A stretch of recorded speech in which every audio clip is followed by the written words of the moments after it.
room for like one or two little at bit, yeah. almost everyone. Good morning, this is the New York City, mic's on?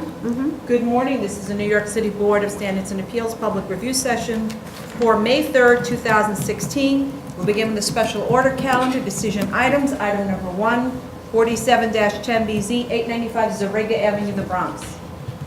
Good morning, Madam Chair and members of the board. Eric Palatnik. So you heard, the fire department Yes. asked us that we defer for 30 days. Is that enough time, 30 days? Okay. So then we can set it for decision June 2nd?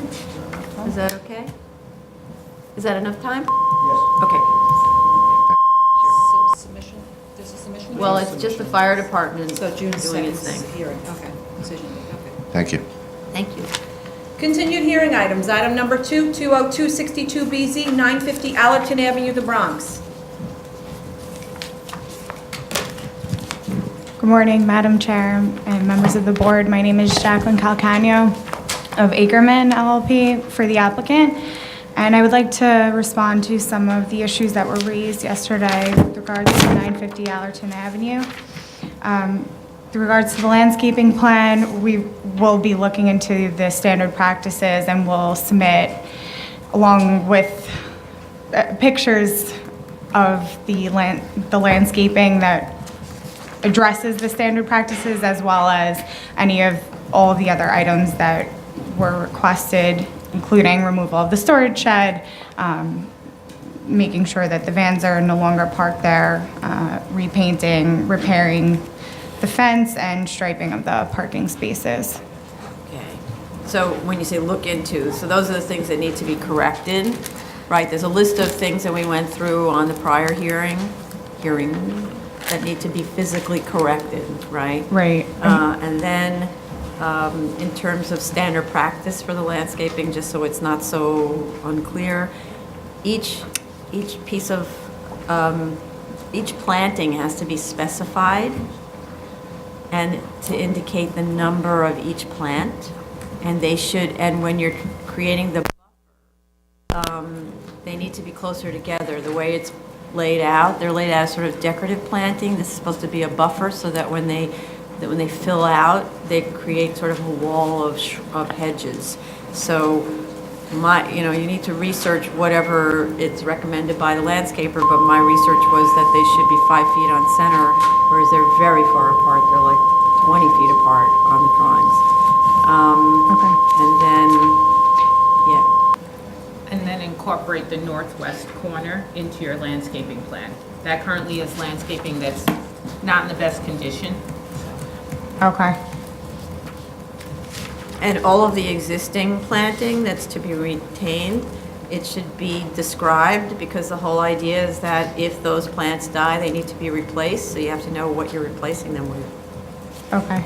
Yeah, and I know the prior approval did not really specify where and the location of the plantings, so. Right. And that's one reason why we're trying to do it like this, because they end up dying, nobody knows what to do, and then there is no landscaping in the end.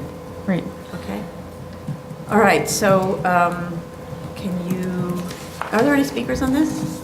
So can you quickly resubmit the landscaping plan so then you can move ahead with installing it? Sure. How much time do you think you could do that in a couple of? Maybe 2 weeks. I mean, I would like to say a week, but I think That's not 2 weeks realistic, right. is better. So how about we have a continued hearing on June 14th with a submission on May 25? Okay, thank you. Item number 3, 112181BZ, 10514 Astoria Boulevard, Queens. Hi, Eric Palatnik. We've requested an adjournment. Wanted 6 weeks to Yeah, submit. if we can submit in 6 right? weeks, yes. The architect's reviewing the mezzanine issue. Okay, so that puts us kind of at the end of June. So there's a July 12th hearing, is that when you want to do that? That would be great. So that's a June 22nd submission for Thank you. July 12th. Thank you. Thank you. Item number 4, 82686BZ through 82886BZ, 269-10 and 270-10, Grand Central Parkway, Queens.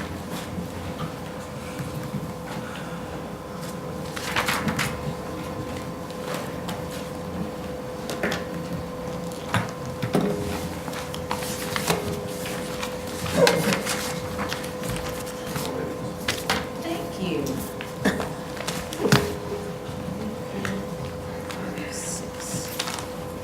Hello, Eric Planek. We're just passing up some attachments. Well, we attended your review session yesterday, and we heard the board's comments, and we'd like to respond to the board as best we can.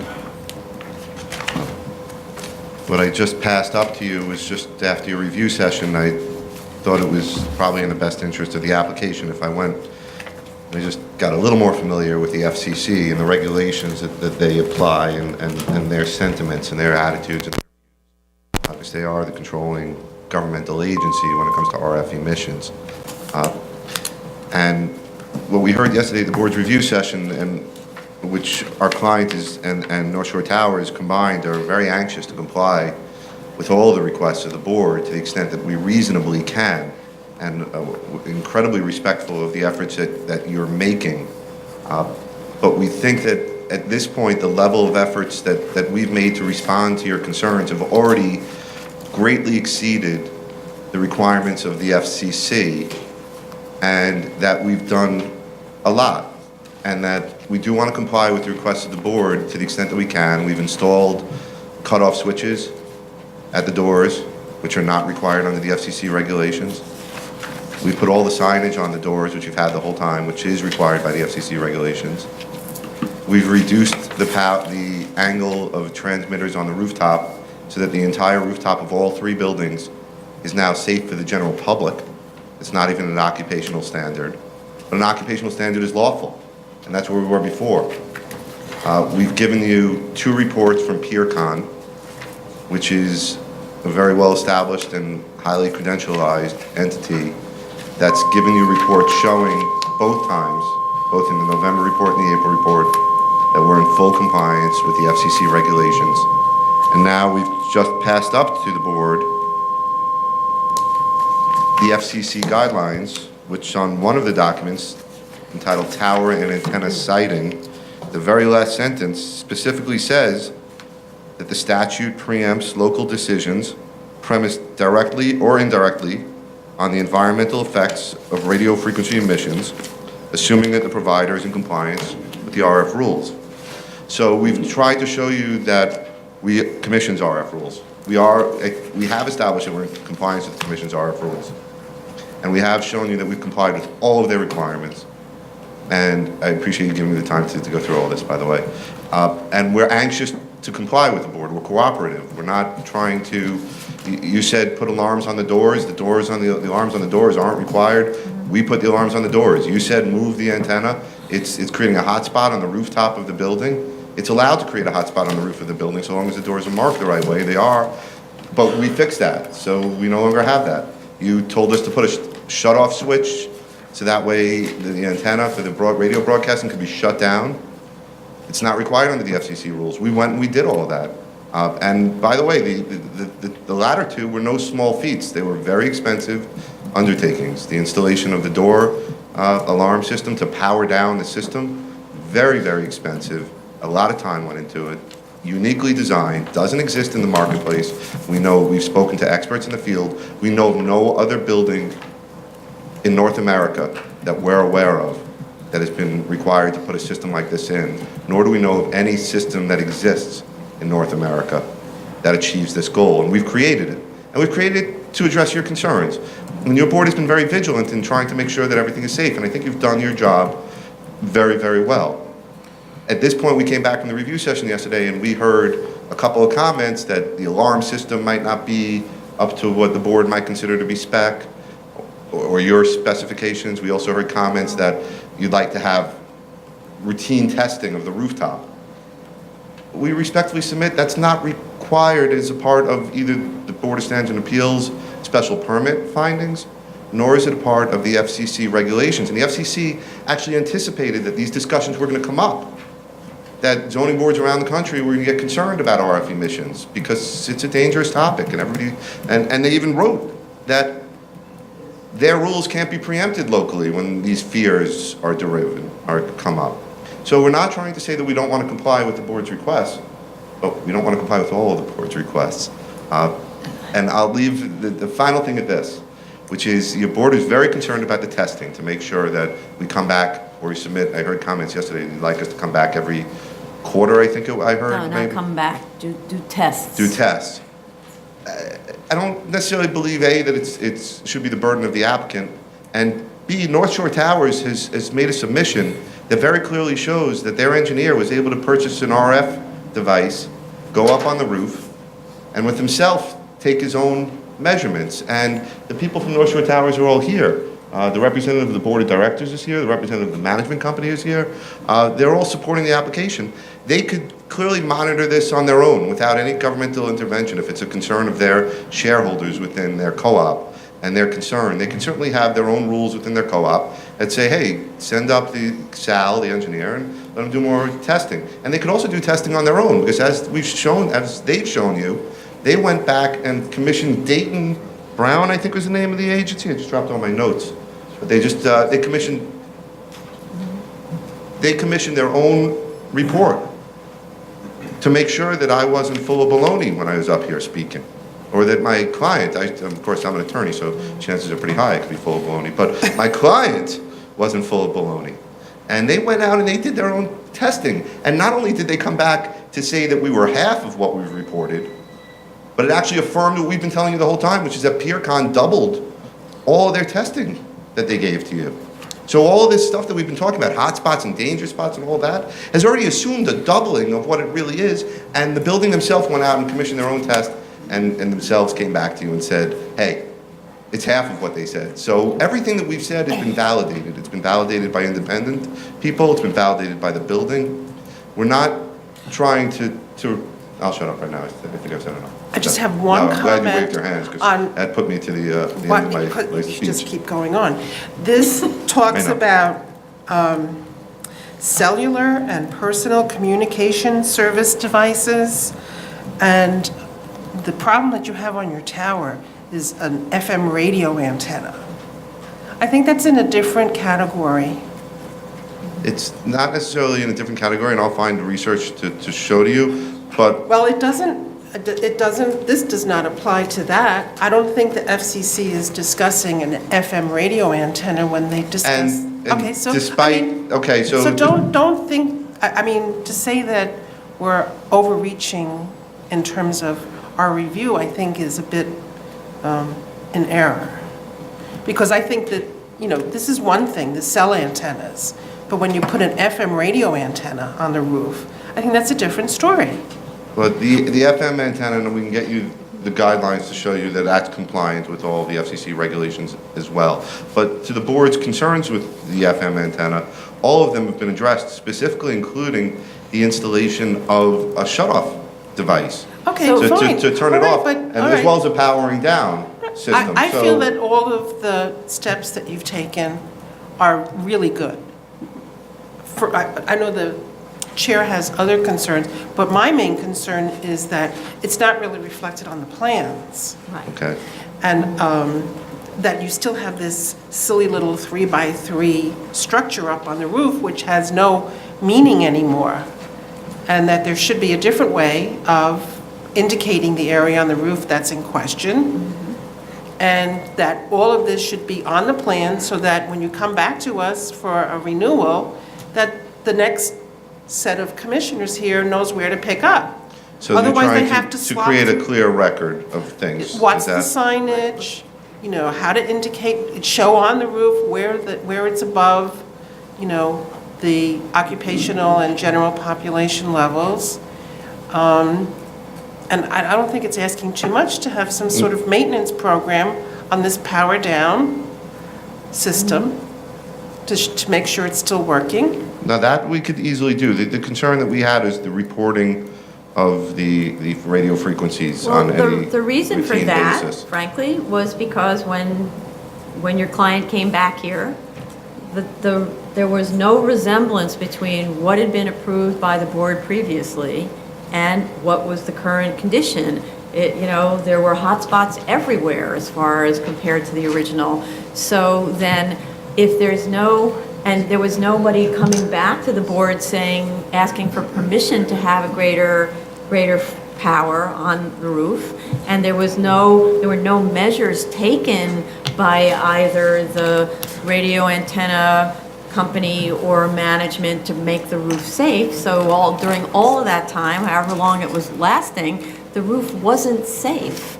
And everybody who went on the roof thought the only place that's a little dangerous is that area in the cordoned off like that. So the reason that I'm concerned is, for one, power went up without anyone noticing.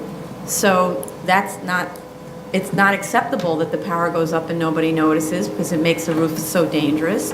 And then the other part is, because we all know that those kind of contacts, it's a very sort of Home Depot version. The system is cool, but it's not an official system, right? So it's not cool. It could easily be that the contacts start falling out, or that the wires disconnect and then you think you've shut it down, but you haven't shut it down. I mean, the wires, it's a very light connection to those little tiny contact points.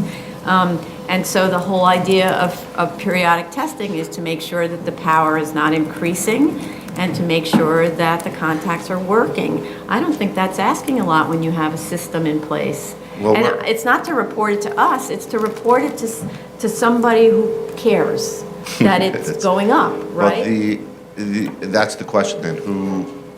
What time frame would you like the reporting to be done, and who are you suggesting that we report to? So I would suggest there seems to be tenant representatives who've come to the hearings. It seems like if the tenants have some kind of tenant association, I don't think it's unreasonable. Well, there's a board of directors of the building. The board of directors is himself Yeah, is it's here. something so that, but at least that other people besides, say, the antenna owner and the, let's say, interested parties in the antenna can't be the only ones who know. It should be something that's a little broader. But it's not that we're going to be monitoring it, it's they're going to be monitoring it. We'd be happy to, as a condition of the approval, they're all here today, give them, they have access to the rooftop at any time they want. It's their building. Mm-hmm. And they've got an RF measuring device. Yeah. Doesn't it have to be calibrated? Does the person know how to calibrate it? They could speak to it. They're here. They undertook everything that you're asking. They undertook on their own without any governmental agency or anybody requiring anybody to do so. The building is doing it. So I think that, I mean, the least burdensome way of approaching it, I believe, from the perspective of my client, is the building is they're already here. Let them speak. If they agree to it, let them monitor it on their own. They've been monitoring it. We're happy to facilitate their monitoring of it. We're not trying to object to prevent them from monitoring it. Anytime they want to go up to the rooftop, they can do it. And we can put a summary together, as Commissioner Montanez and the chair has asked, of the measures, so you create a clear record. The only problem we have, you're getting a lot of feedback, Mr. Costanza, wherever he is, just so he knows.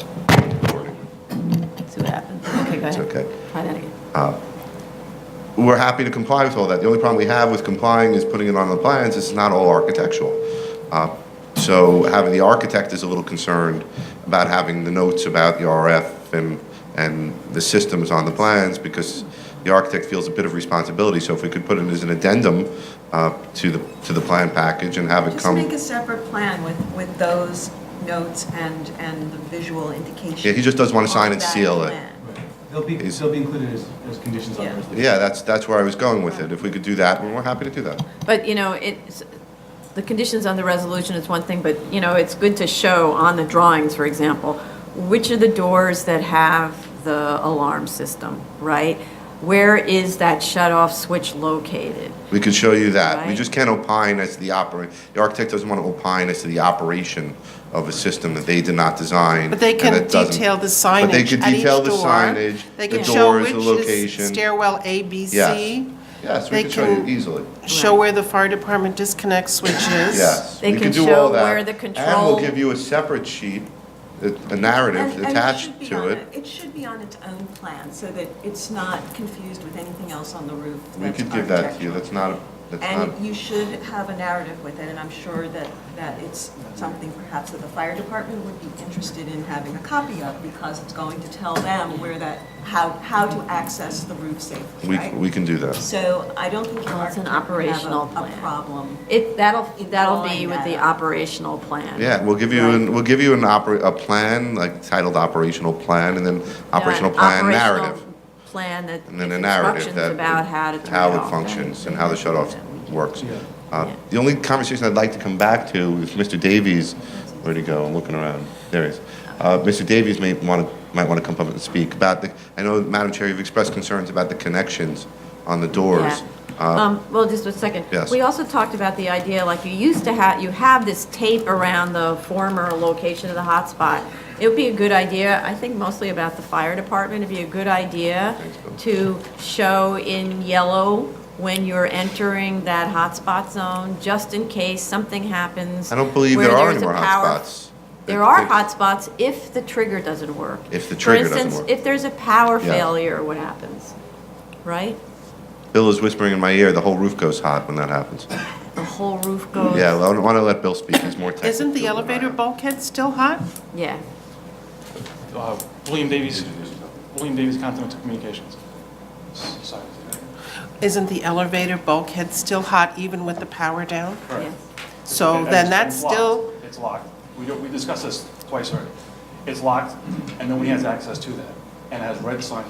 So when the fire department comes and they pull that shutdown switch, It turns off. it that turns off everything. Everything, So that bulkhead roof is not hot anymore, yes. okay? So, but why wouldn't you want to mark the areas where the hot spots Because, I are? mean, the whole roof, yellow, so the whole roof is yellow. The whole roof is a hot spot, not just the C-wing. We labeled the whole roof as yellow. Everything has yellow signage. So the roof, we're saying, is all yellow, all hot, Oh, when the system is not working. oh, okay. even though it really isn't. Correct, because the C-wing is only part. Yes. Correct, yeah. But Oh, you're- I see. So now you're saying no entry on the roof at all. I mean, let's say the entire roof is a hot roof. Correct. But that by opening the door. It brings it all down to green level, yes. Brings it down to green, okay. So the And- signage should make that clear, no? Does the signage make clear that the whole roof is, Yeah, every door has a yellow sign on it, yes, it is. okay. Every door has a yellow sign on Because it's still, the photograph we saw still had the drawing that shows the yellow area. And each of the doors have that. But it just shows the C-wing with the yellow area. Okay. So then The that's building not- themselves took that upon themselves to just show their guys who go up there that C-wing is really the only part that's hot. So I made it all hot Confused. just because it's easier without chains and fencing on a 360-foot building, having chains and fencing going across. So we made the whole roof yellow. Okay, but so then I'm a little confused. So the sign is either, She's asking all the signs showing the whole roof yellow, they're just showing a portion of it. That's her question. They're just showing a portion of it. right, so then I'm not understanding. So either it's treated like it's all yellow, or it's treated like there are hot spots and the drawings, Mine- because you don't want to confuse people with what's up there. You want people to know. The yellow signs are at every door, okay, which means the whole roof is yellow. The building put their own little drawing on there saying that the C-wing is the only thing that's hot, In addition to the yellow? in addition to the yellow signs. So isn't that contradictory? No? Not really, if the yellow signs are there, they're yellow. I could take down the C-wing drawing, that's fine, and keep it all yellow. So in reality, what the building has put up is the actual situation, but you're being more conservative by showing everything yellow? Yes, ma'am. Okay. Not sure. As Okay. pertaining to the contact closures for the doors on Home Depot, if you want to call them Home Depot, if a wire comes loose or it comes default, it defaults to low power. If the door It rips does? off in a storm, of course it No, does. if it opens, but if the wire becomes loose from the contact. It defaults to low power, yes, ma'am. That's It the design of the triggers system. an interrupt signal that then says, I have to power it Yes. down. Okay. So the default is always low power. Yes. So if you want to up the power, you have to go back and fix the contacts yourself. You have to go back in and fix it. It won't Okay, let me reset it. okay, It's a season open wire. okay. So in the operational plan, could you state that, make that clear, that Yeah. any sort of, Yes. whatever Yeah. No problem. defect in the system low powers it down? That can be done. Okay. I'm good. Oh, I just wanted to ask the type of, that directional antenna, the T-Mobile, Yes. is that the only one of its kind on the roof? There are 6 of its kind, but that's the only one that would, can be redirected to be on the roof like it was. Oh, okay, so the other ones Yeah. are hanging off the side, the Yeah, edge? And even if you turn them, they will not do what that one did. Because it was at the corner or something? It falls below, before the corner, that's the problem, where the other ones Oh. are in the corner. So this one falls prior to the corner. Okay. And trying to get a north coverage, it's shot across the roof. Okay, So we changed the orientation to be east, so it won't shoot over the roof, and that's when I said I will not change north again. Okay. Okay. Yeah. So I guess my only open question about this stuff with the level of power, you're treating the entire roof as though it's hot. But in fact, the level of watts, like I think we saw 2,200 watts on the meters, Full right? power, yes. Is only in those yellow areas that are shown on the plan, right? So what we're trying to do is be sure that in the future, it doesn't go, I mean, I don't know enough about the powering, but obviously it went from a much lower power previously to this 2,200 watts, which is why we've been having this conversation since August. So we don't want this to go to 4,000 watts, for example. So, Yeah, it's governed by the FCC, you can't go anywhere. it's governed by the FCC what? Like, The amount of power, 2,200 watts, so is 2,200 watts the maximum the FCC will allow? yes. So how did it go from whatever it was before to 2,200? What was before? I don't know, that's what was So approved does before. FCC change It was- the, It was always 18 to 2,200 watts, 1,800 to 2,200 watts. Well, then how did it go from being a hotspot that was just that little Because area? PeerCon's first report, when we first came through, they didn't double their readings. So now they're doubling their readings, and that's where we're at now. So if I took their report, just like the building, Northshore Towers took their report, and if I didn't double my readings, we wouldn't have this hotspot we're talking about. But PeerCon is double their readings now, and But why are they doubling their readings now? as a safety factor. Yeah. As a That's, safety factor. because, as a you know, double safety factor, which I do agree with. yes, So in Okay. reality, over it's time actually it But can the reality vary. is, it half didn't- of what I didn't raise the power. It's, the PeerCon report doubled. Yeah, they've mentioned that from the beginning. It's in the Many, report. many times. Yeah. She's been here, testified that. And the same thing, Northshore Towers themselves did their own report. They didn't double their report. Right. And there's no yellow. Except there were points where they measured it after it was powered down. Correct. So they took advantage of your powering down. They did, yeah. thing. Yeah, Yeah. I haven't reached that for them yet. right. Okay. Okay. I guess that it leads right back to the beginning of our hearing. We're trying really hard to double everything and take double precautions on everything we can to give you that level of comfort. So the yellowing of everything it's not really yellow in reality, it's yellow in our hypothetical world, so that any worker going onto the roof or any fire department, emergency responder is treating it that way, so that if for some reason they should be able to gain access to anything that's hot, which they can't because nothing's hot, as you just heard, but should it happen, that the concern that you have of an unknown occurring, they are protected to the highest level that the FCC requires, both through the signage as well as through the door locks working and the powering down.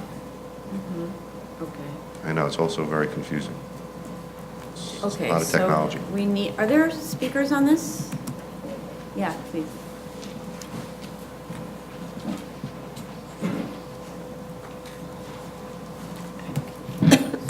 Good morning, Madam Chair, Commissioners Anthony Scaduto for the Fire Department. So much of what we're concerned about, Commissioner Montanez has brought up today, but there are some specific areas that we want to specify and want to clarify on operations. Protocol for the Fire Department in an emergency situation for rooftop occupations requires the shutting off of all power all power completely to every piece of equipment on the roof. Based on our discussions, we're not sure if all of these safety switches and everything shut off or just reduce the power.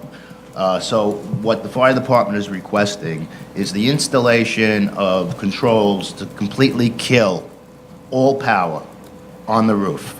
Reason being, our operations, we cannot, leave a guy on a roof for just the standard time of exposure and then remove him from the roof, and replace him with another person. Once we're on the roof doing an operation, we may be there for extended periods of time. So we understand the protocols in terms of working in areas with RF, but the exposure times are something that we don't have the ability to control. Therefore, what we're asking is part of the operational plans, and I think some of it exists. The fire department requires that shutdowns for all power be done. Each and every individual piece of equipment, the FM towers as well as all of the telecommunications towers. We want those controls in one specific location. If it can be done with one master switch, that's fine.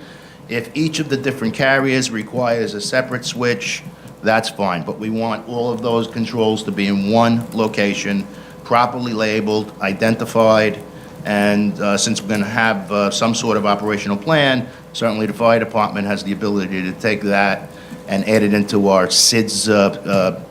SIDS is a program. It's a critical incident response. So when they are coming to the building, they would know that the controls are located on the roof or on the floor below, whatever. But that's basically what we need. The labeling, all rooftops units should be labeled. Any equipment rooms on lower floors or below the roof, they should be properly labeled. I believe they're the attempt to do it, but what we want clear indications that there's a room RF, containing RF equipment, and those rooms should be secured with self-closing doors. I believe that's also existing, but we want to state it. Everything I'm saying will be submitted in a written form. Okay, again, the hot spots, we're aware that there are reduction of power, but there can be no hot spots if we're doing extended work up on the roof. There are some minor housekeeping issues which we'll address with Mr. Palatnik, but basically there's some of the stairwells in the video they showed us, there's storage of combustibles, some of the doors are chocked open. These are conditions that shouldn't be on a video. It's all something that, can be corrected just by building operations. The door switches for power down. This is separate from the emergency response, but the door switches, we want a specific indication of exactly where the alarm is heard, if there's a central station that's monitored by live people, or if it's an automatic dialer, or if it's just a local alarm.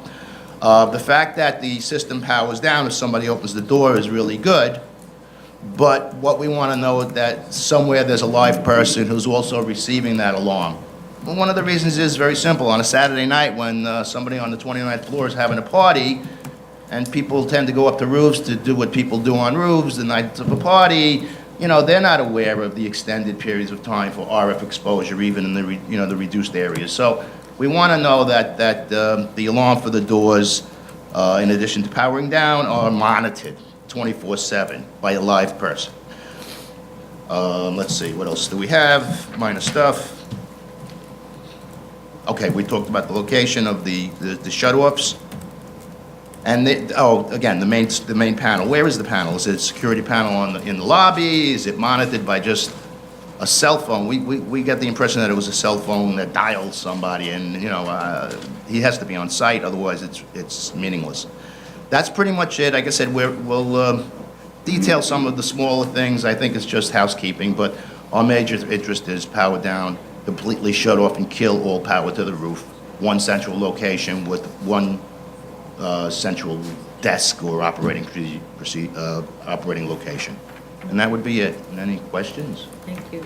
And again, I appreciate you just hit on every one of the items that we checked off on our list.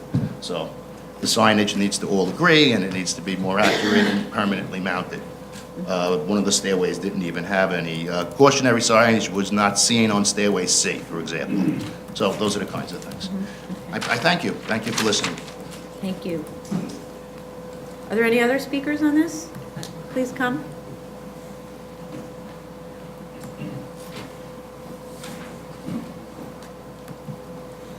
Please state your name for the record, and you'll have 3 minutes for testimony. Barbara Leonardi, Northshore Towers shareholder. Good morning, Commissioners. In regards to Mr. Polinick's and your concern about having a third party, while I would just like to refresh the memories that there on 2 occasions, in 1988 and in 2008, the Board of Directors signed an agreement with the vendor not to interfere with the renewing of the permit or the operations. So I find that a little bit of a conflict of interest.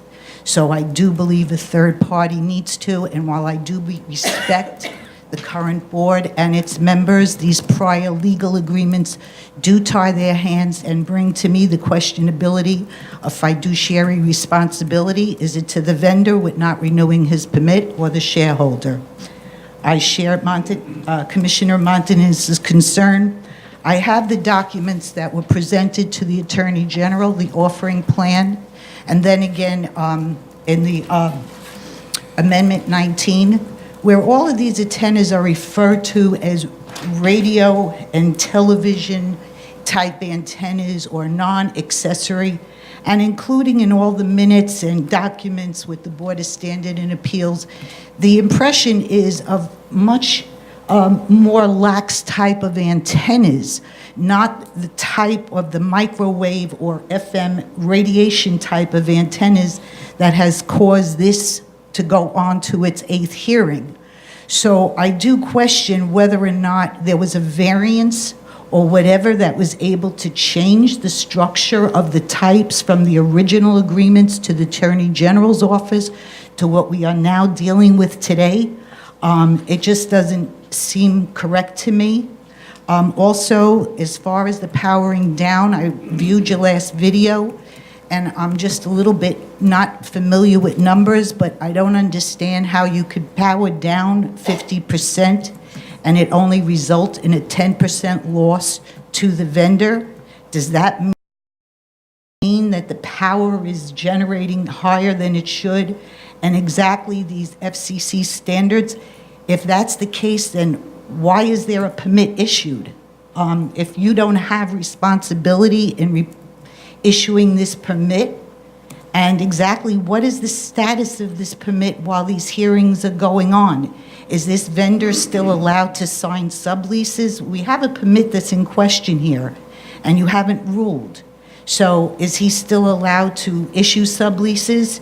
And are the subleasees allowed to then in turn allow people to use their antennas, which, you know, it's a very intricate field, and there are a lot of questions and a lot of concerns that you have and should be addressed. And I think we need people that are much more knowledgeable without conflicts of interest helping us. I thank you very much for your time. Are there any other speakers?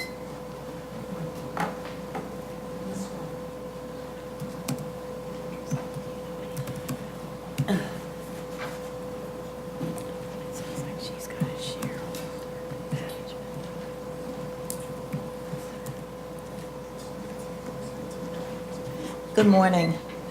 My name is Diane Stromfeld, and I am a resident of Building 1, the 28th floor C wing of Northshore Towers. So I have a very personal interest in these hearings because my first question is, does it affect me? I have heard that the reports were made on the penthouse and tests were done on the penthouse. My first question is, were any tests done below the penthouse? Well, I thank you for your answer, Ms. Perlmutter.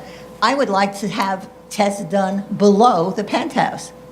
I want to know if my life is affected in any way by what is up on the C wing of Building 1 of Northshore Towers. And I can't imagine why there were never tests done below the penthouse wing. Frankly, I know there was a question asked a couple of meetings ago of a person who was testifying. And the question was, would you buy an apartment at the penthouse level knowing what you know now? And of course, that was an unanswered question.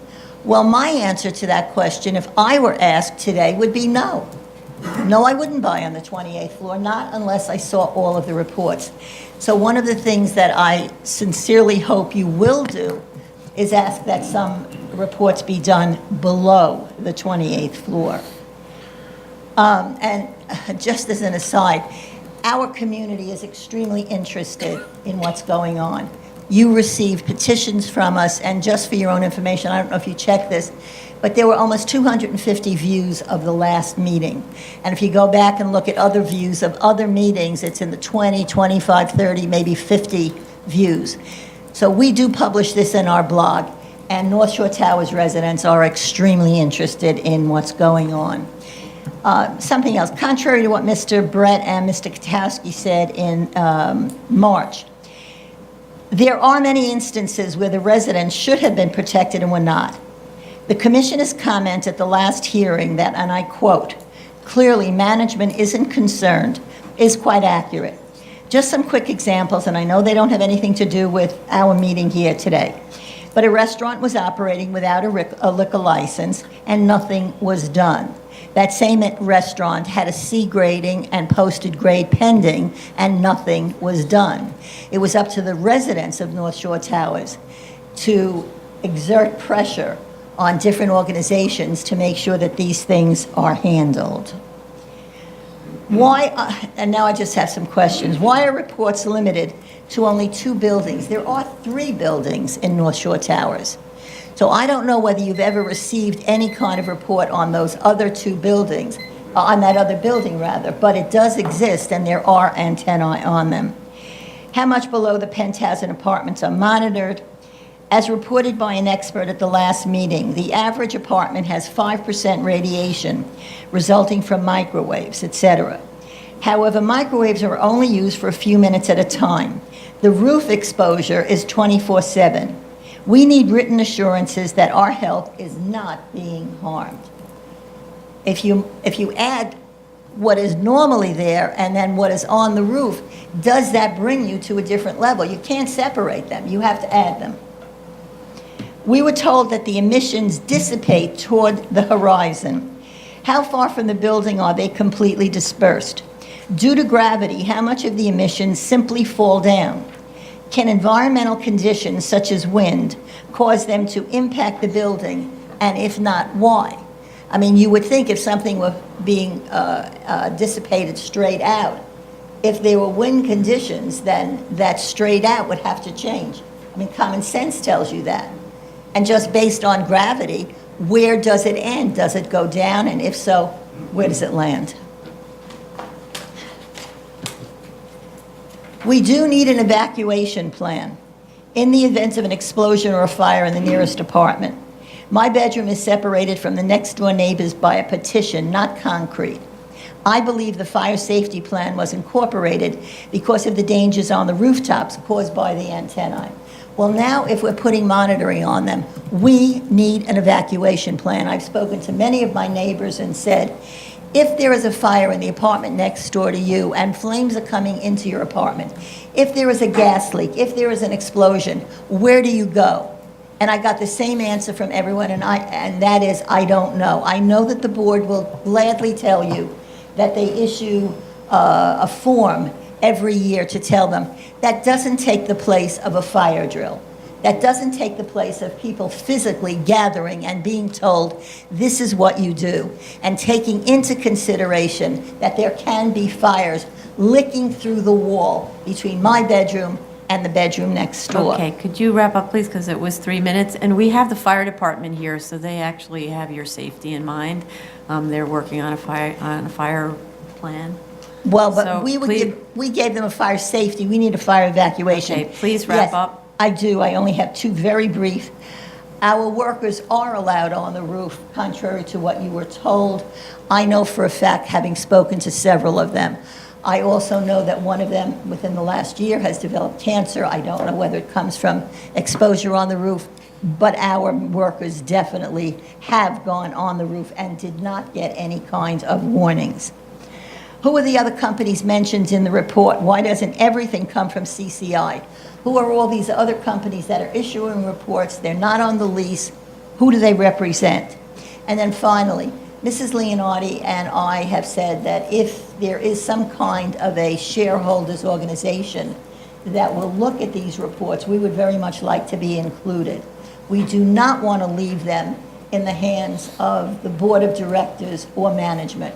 We want residents to have the opportunity to look at those reports and help, and not necessarily interpret them. So my question is there a tenants association or a shareholders association? No, but we are planning to start one. So that's who should be looking at these things. Without having one, we don't know who would. This board can't recommend. involve itself in the Yeah. governance of the organization. Right. Okay. Right. If we start one, then would that be sufficient? We would like the owners or the operators of the equipment to send their monitoring reports to a shareholder organization to the extent there is one. There will be a shareholder organization begun very shortly, and we will notify you of the names of the people who would be on the committee or whatever. But just to make a comment on some of your earlier, there were readings taken in the apartments below the roof, and they were found to be very, very low, and all 3 buildings were monitored. And those reports should be available through someone for you to look at. You see, that's the problem. We don't have transparency. I mean, we Well, they're ask available questions. in our That's public office. record. That is This public information record. is public record. Great. Thank you. Thank you. I do appreciate everything that you've done. Thank you. Any other speakers on this? Mr. Platnick?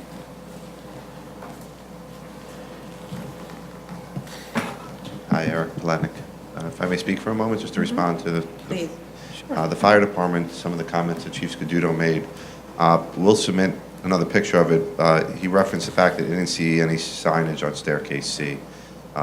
Bill Davies informed me that there is signage is in fact in fact in place, and we'll submit photographs. I We think don't the know. concern was that the signage needs to be consistent and in all the locations, right? Just consistency, Yeah. accuracy, and in all the locations. And we'll include that in our summary, so I think we'll address it. All of his concerns will actually have already been addressed, and we'll summarize that. He asked for a shut-off. There is a shut-off in the main power room. To power down for- everything. The powers down everything. There's a control box, there's a box that feeds into the rooftop for all 3 buildings. Each have their own box. Each is on its own shut-off, and we will clearly mark it. We'll put a sign up next to it, and we'll submit it so that way the fire department is aware of it. And the facility is indicated in the PeerCon report. All 3 rooftops are managed by a central station alarm, or excuse me, building 1, I should say, is managed by a central station alarm. So when access to the roof is made, that signal, when it gets broken, is immediately transmitted to the central station alarm service, which is Electronic Systems Corp. is the name of the company. Then Mr. Bill Davies receives a text and an alert immediately, or if he's not on duty, somebody in his organization that is, but he's pretty much on duty all the time. As a matter of fact, we were just sitting here and his phone buzzed and it was a message from them on another facility they must operate. So he's in constant contact with them. So I think that we can provide the clarity that the fire department is looking for and that the board has echoed. With respect, I'm sorry, did you say that it also sends a signal to the desk downstairs? no, I don't believe it sends, Bill, it doesn't send to the desk, no, it notifies Bill Davies directly. It's not wired into the building system. So it goes to his phone, It goes to his phone. but that's what. Well, it goes to a central station company, excuse me. It goes to Even if central there station. weren't any antennas on the roof, shouldn't a security desk know They have if... their own system. The building has their own system. When the door is open, they get a alarm down to security that the roof door is open. Oh, they do have that kind of It's alarm? independent from me. I have nothing to do Oh, with it. okay, no, They that's have what their I own was... system. They do, yes. Okay. Correct.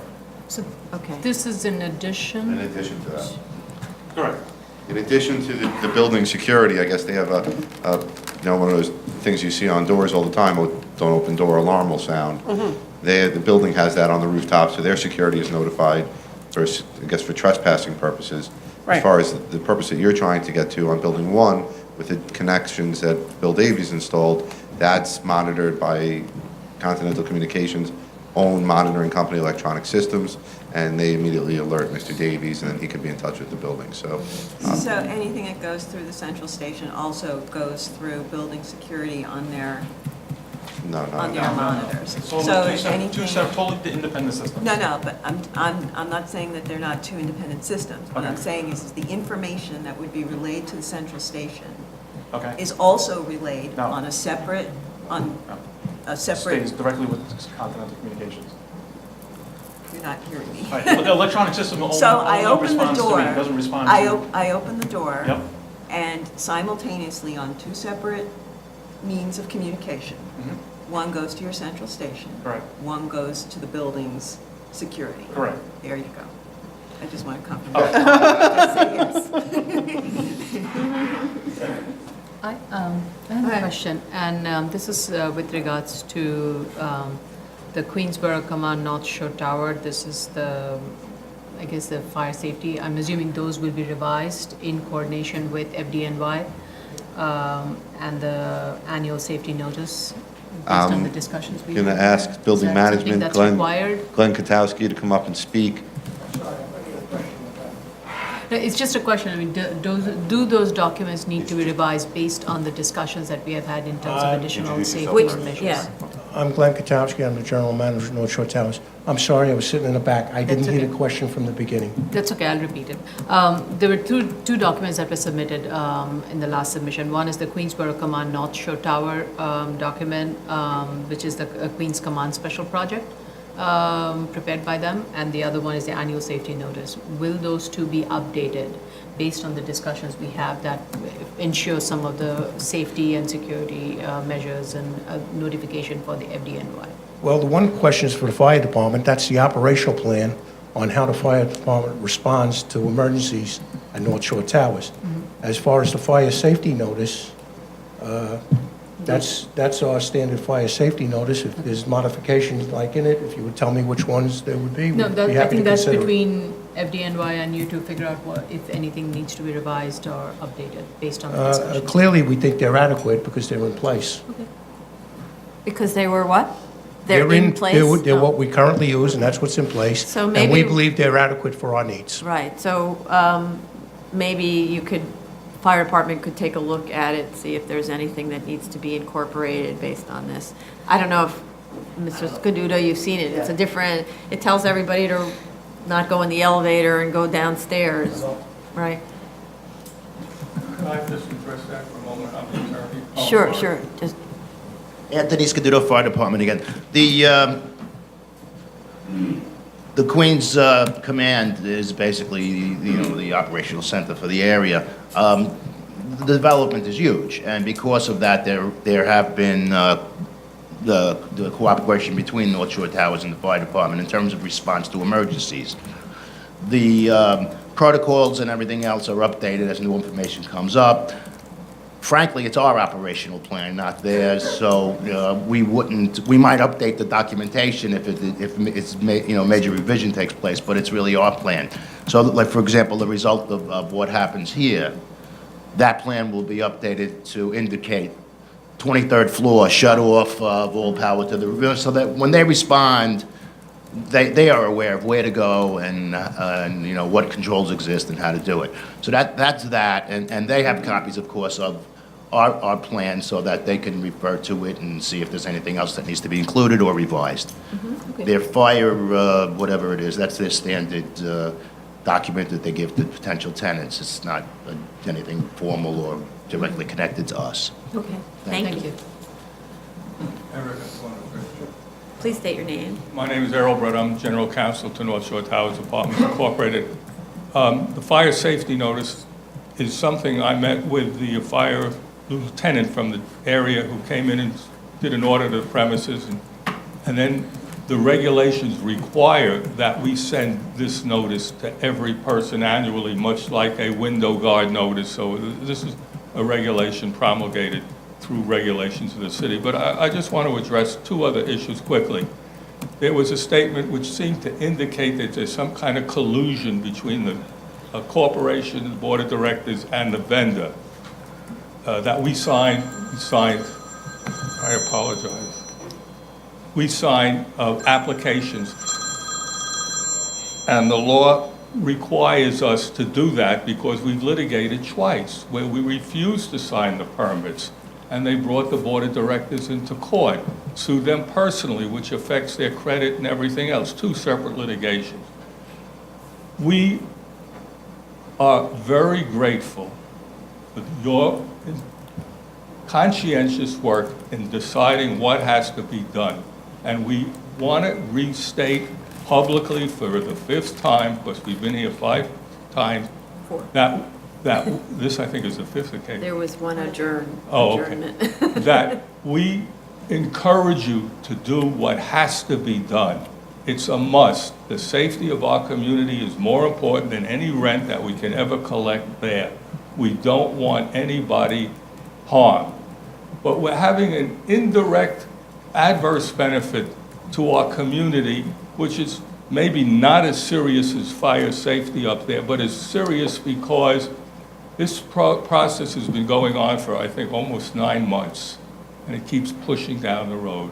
And what's happened, since technically there's a I'm sorry, I have a sick wife who is probably calling, that because of the 9 months that this violation, we cannot do any work at the property. We cannot open a permit to do what has to be done in some serious jobs because of the violation.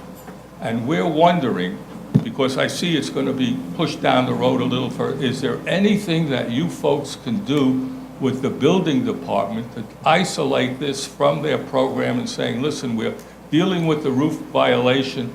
Please do not consider that as a violation so the building can go on and do work that has to be done with pointing, with safety in terms of driveways and other things that we can't get done because we can't do any construction. And I don't know if the agency here of you commissioners can have some influence that we could get work done that has to be done, which is not getting done. Yeah. Could you look into that? Right, we often make calls to the department, and That would then be- they respond however they respond, but we That do. would be greatly appreciated, because that is a benefit. And again, the community thanks you, I thank you, management thanks you, and you're doing a terrific job, and we urge you to keep doing it. Thank you. Thank you. Okay. Do you want to respond to any other issues raised by other speakers? Or? No, I think everything has really been vetted fully. A lot of Okay. topics have repeated. I would just like to gain a little bit of clarity, just so I know, I don't think we've ever discussed the testing, the annual testing that you may or may not want to see, and what the board's thoughts are, if we could get some I direction.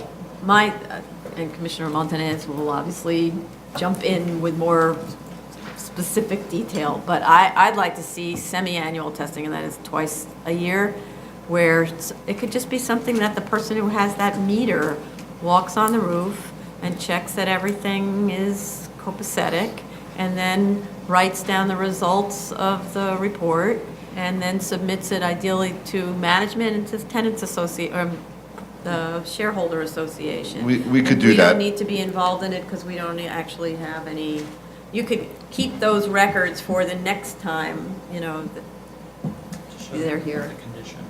Yeah, right, it'll be part of the conditions. We'll be happy to do that, and we would ask, though, that our contact be directly with the board of directors of the building. As you could tell, there's some infighting or Well, you can have cross contact with the paths. board of directors, but a copy of the report also has to go to the shareholders association. Which doesn't exist at this time. Well, but it will, so we're not gonna get involved in. It may- I just don't want to fall in violation of any conditions of the So it'll board, say so it's... tenants association once formed, or Yeah, whatever. if there's no shareholder, we can't. Yeah, Yeah, if it doesn't exist, we can't make you. Right, that's my concern, is, they say they want to do it, Well, but they it have doesn't time to exist. form it between now and us actually voting. so I I'm would sure just it'll simply get ask that really if you can, quickly. just specify that really it should be up to the building, that it should be up to the shareholders to get whatever information they need from their board. Their board represents them, so it just puts another burden on us. Right. But we're happy to do the record keeping twice a year. And I just also would like to remind the board at the outset, I would just like to add something that I don't think the building management is trained in how to maintain I'm not sure how complicated it is to calibrate an RF emissions meter, but I think Mr. Davies should be involved in making sure the instrument is functioning properly. And since they are the leaseholder, that it's really their responsibility with building management overseeing what they do. In terms of calibrating the readings, checking the readings semi-annually? Yes. Yeah, so they provide the reports. Yeah, I think they should Yeah, provide the okay, reports. All right, they provide the reports, yeah, makes sense. Our chief engineer is a licensed professional engineer, as I see you are. He has contact with this Dayton Brown company, and he purchased a meter for our use, and he went over the use of the meter with this Dayton Brown company and the calibrations, and he calibrated it against their meters to make sure that it was accurate and functioning properly. But it has to be updated It has to every be time you use it. It has to be Probably. recalibrated. Yes. Quite frankly, I'm not sure what the protocol is to do that. Neither am I. I will find out. Okay. But another way to do it that may be simpler is since you already have a lease with Mr. Davies' company, that they handle the semi-annual monitoring and then they just hand a report so that you don't have to have somebody who you're not sure, and what if that guy quits and then you have to find another engineer. I'd like to do both. That's not a bad idea either. It's That's a fine. level of comfort for us Okay, that's that we fine. go up with our employees, we show them the meter, that there are not any dangerous frequencies up there, and it's a level of comfort for us. We Okay, can do that's both. fine. Because the tenant is actually the interested party, so it would be probably better to also have the tenants be involved in sort of monitoring. It's sort So of where did like we the- settle? The cat watching I've the lost, penthouse or I've whatever. lost track. Is So it's North like Shore this- Towers Yeah, we doing can it? get or- into the nitty-gritty with council, but it's essentially a monitoring program that's a combination of let's say, property owner, representative, and the lessee. We'll put together notice requirements. Council, Yeah. please reach out before your submission. Okay, we'll get in Right. touch. And the final issue I just wanted to raise goes back to the original request of the board, which you just heard from Mr. Brett with the problem they're having with the sign-offs with the building permits. We had asked if there could be a term of 10 years imposed on the application as opposed to the 5-year term that was imposed last time.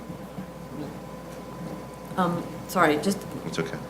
before we talk about that, we also wanted to get the plans updated, right? So to correct the plans to show clearly everything that's in place. Yes, Right. you're providing a summary. We're going to provide a summary on the plans of all of the all of the protection measures, of all of the signage. We're also going to show, well, not on the plans, we're going to, on the plans, excuse me, provide a narrative describing all that. On the plans, we're going to show the location of signage, location of the contacts on door number 1. We're going to show where the shutoffs are. We're going to show where the control room is. We're going to show where the power shutoff is for the building 1, for the antenna, for the FM antenna. And then we'll include that on plan showing location of items. And then we'll provide a narrative that attaches to that, probably numbered in a numerical way so it corresponds to the plans. And then we'll provide information on how each of the ideas is proposed to operate. So when you open the door, And you'll coordinate with fire department to make sure, with Mr. Scaduto directly to make sure that that's all working for the fire department. yes. And you're going to remove the references in the barricade from the prior approved plans. Yes. That's no longer any meaningful, no longer meaningful. So, Counselor, Oh, wait, Mr. Scaduto wanted to speak. always. My apologies, Anthony Scaduto, Fire Department. My apologies, Mr. Platnick just said something and it gets us a little nervous. The shut-off, he said, no, it's because we want to be clear. He just mentioned the shut-off for the FM antenna. But again, we were very specific, whether it's 1 or 3 necessary. Everything needs to be able to be shut down at one location. It may be multiple switches, but everything needs to be shut down in one location. One Right. location per building, to be clear. Per building, Eric, yes. yeah, one building, thank you.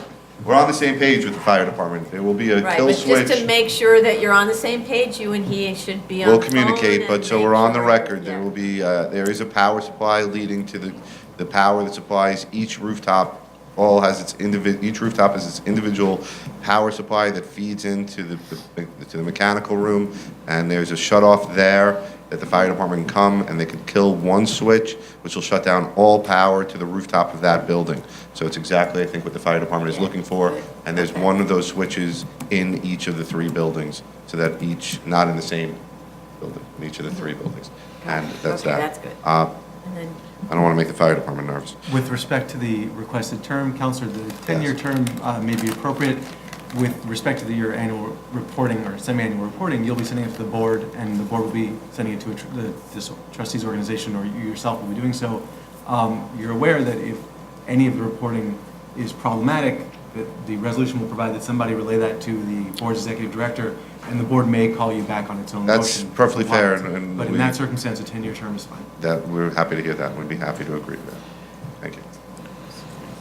so that puts just so the shareholder understand, that puts the shareholders in a position of calling it back to the Board of Standards and Appeals in the event that the equipment or level of power or whatever, or the safety measures are not in compliance with our conditions. It's fair enough. Ask your question of Mrs. Matias and she'll forward it. Did you have anything else? No, that's all. I thought you wanted to speak. I apologize. Okay. So. You and them.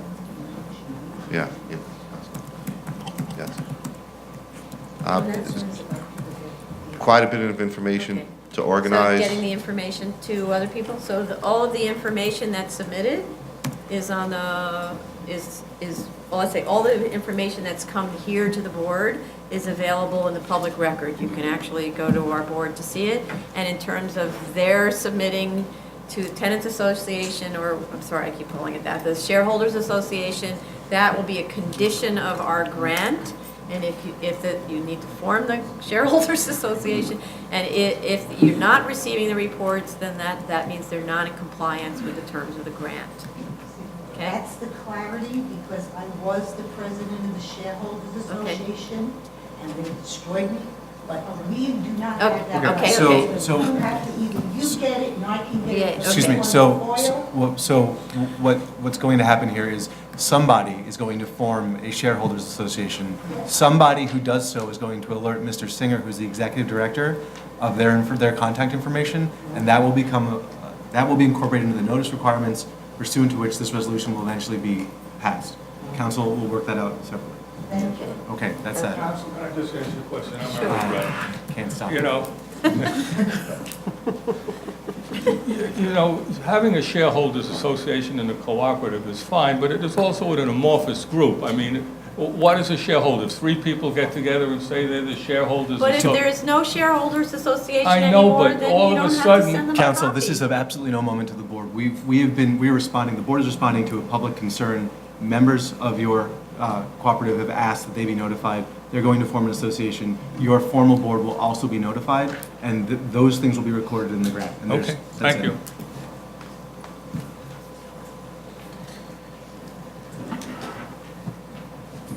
Okay, so in terms of stuff to do, it's really the plans and the operational plan? Yeah, we could submit everything by the third week in June, if that's acceptable to the board. Okay.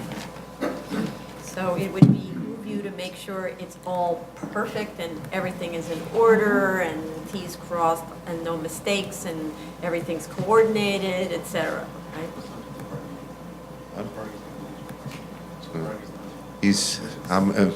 I'm being asked if we could ask you to submit maybe instead in late July, just to give the architect more time. That's After fine. hearing your So if you concerns about submit in perfect. late July, then we don't have a hearing until August, right?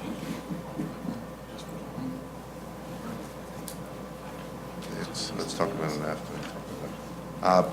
So late Yeah, July. it'll take the architect, we just don't think he could have it ready in 5 weeks, so if we could have a submission in. Must be busy. What takes so long? Yeah, really. This It's sounds like a like busy putting that on a architect. set of plans, what the signage is, The archi- labeling the staircase ABC. Yeah, literally, like I don't understand. a couple hours worth of work. It's not a lot of work. It's not I a know, couple, it's, but it so is keep a it at the lot. end of June. The end of just go back. It's not call us. them up a lot. We're working with with architects, you know, and architects It's are. in-house, I'm guessing. Is that the problem? No, I it's would not. recommend that we give It's them- actually not.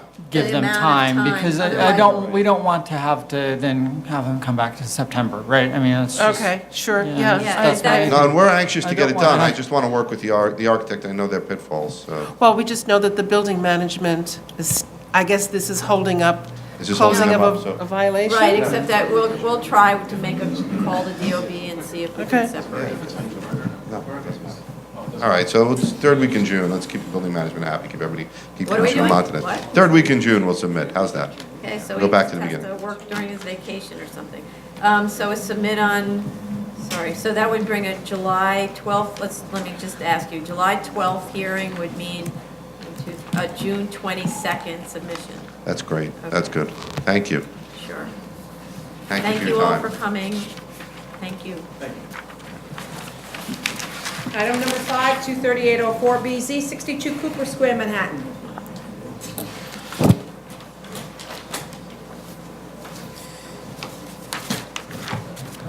Good morning, Todd Dale for the applicant. Good morning. I think we have everything. Are any speakers on this? No, so it sounds like the building residents also didn't find a problem. So anybody comments here? So for a motion to close? Chair Perlmutter? Aye. Vice Chair Hinkson? Aye. Commissioner Montanez? Aye. Commissioner Otley Brown? Aye. Commissioner And- Chanda? Aye. I'm sorry. And for a motion to grant? Chair Perlmutter? Aye. Vice Chair Hinkson? Aye. Commissioner Montanez? Aye. Commissioner Otley Brown? Aye. Commissioner Chanda? Aye. Thank you. Thank you. Item number 6, 9806BZ, 1045 Beach 9th Street, Queens.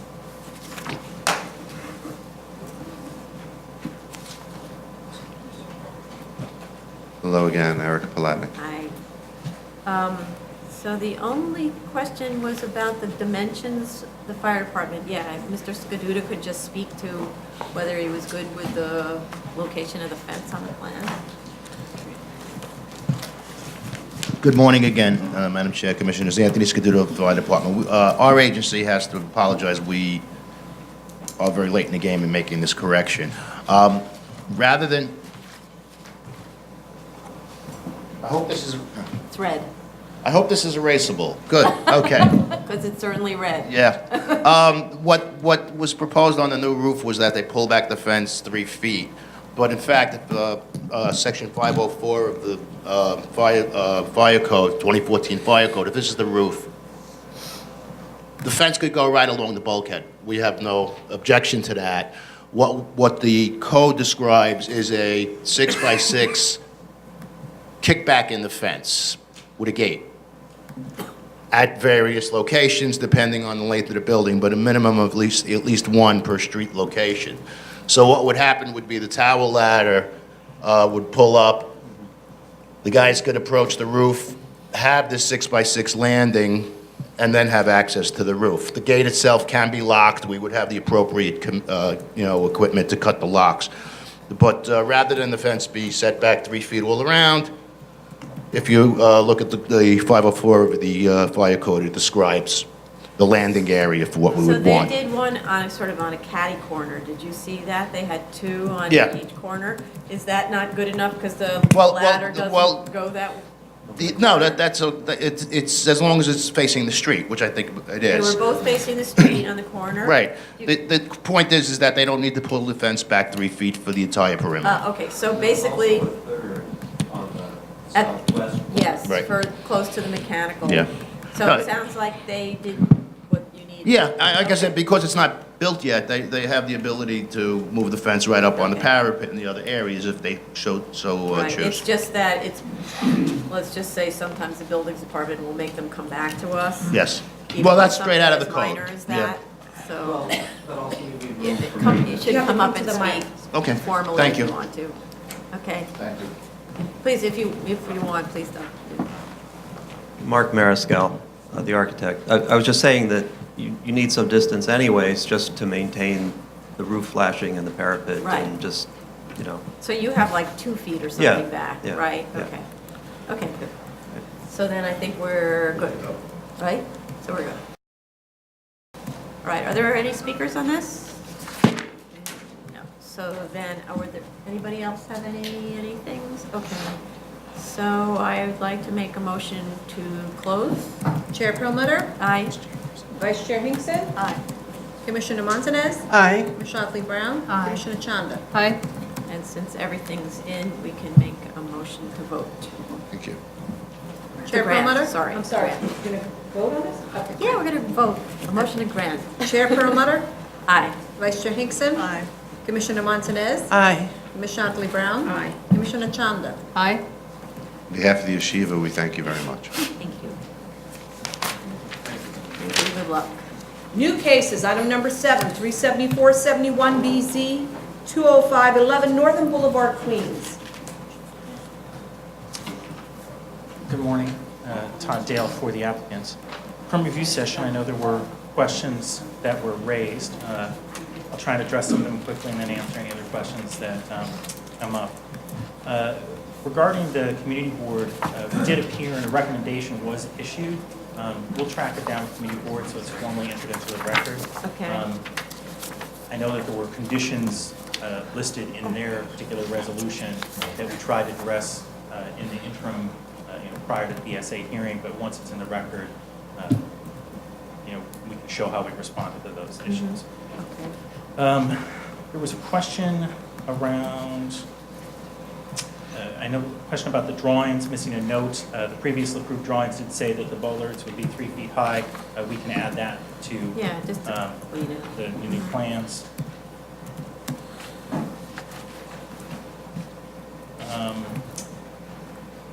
I know there was a discussion about landscaping. We're more than happy to add landscaping as requested if there's particular areas the board thinks that it would be appropriate. I know there was also a question about HVAC equipment and potentially using landscaping to screen that.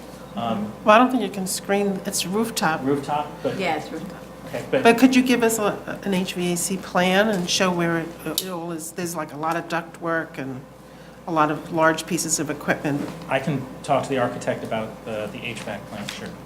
I'll let her know. As far as landscaping, we're willing to add in planting if there's a particular area that you think It would was be. all along the residential perimeter of the parking area and all along the sidewalk frontage of the parking area, of the So on the Clearview accessory, Expressway, yeah, the Clearview right. Expressway side, to add in landscaping? All right, well, we can look at Right. that. as And far it as should be planted close together so that it creates a So essentially buffer. supplementing, there's currently the The see-through fence. Yeah. And putting a buffer area right there along the fence. Yes, and also along the residential properties that are right up against the property line. There are 2 residential property, or maybe 3, that are right up against the property line.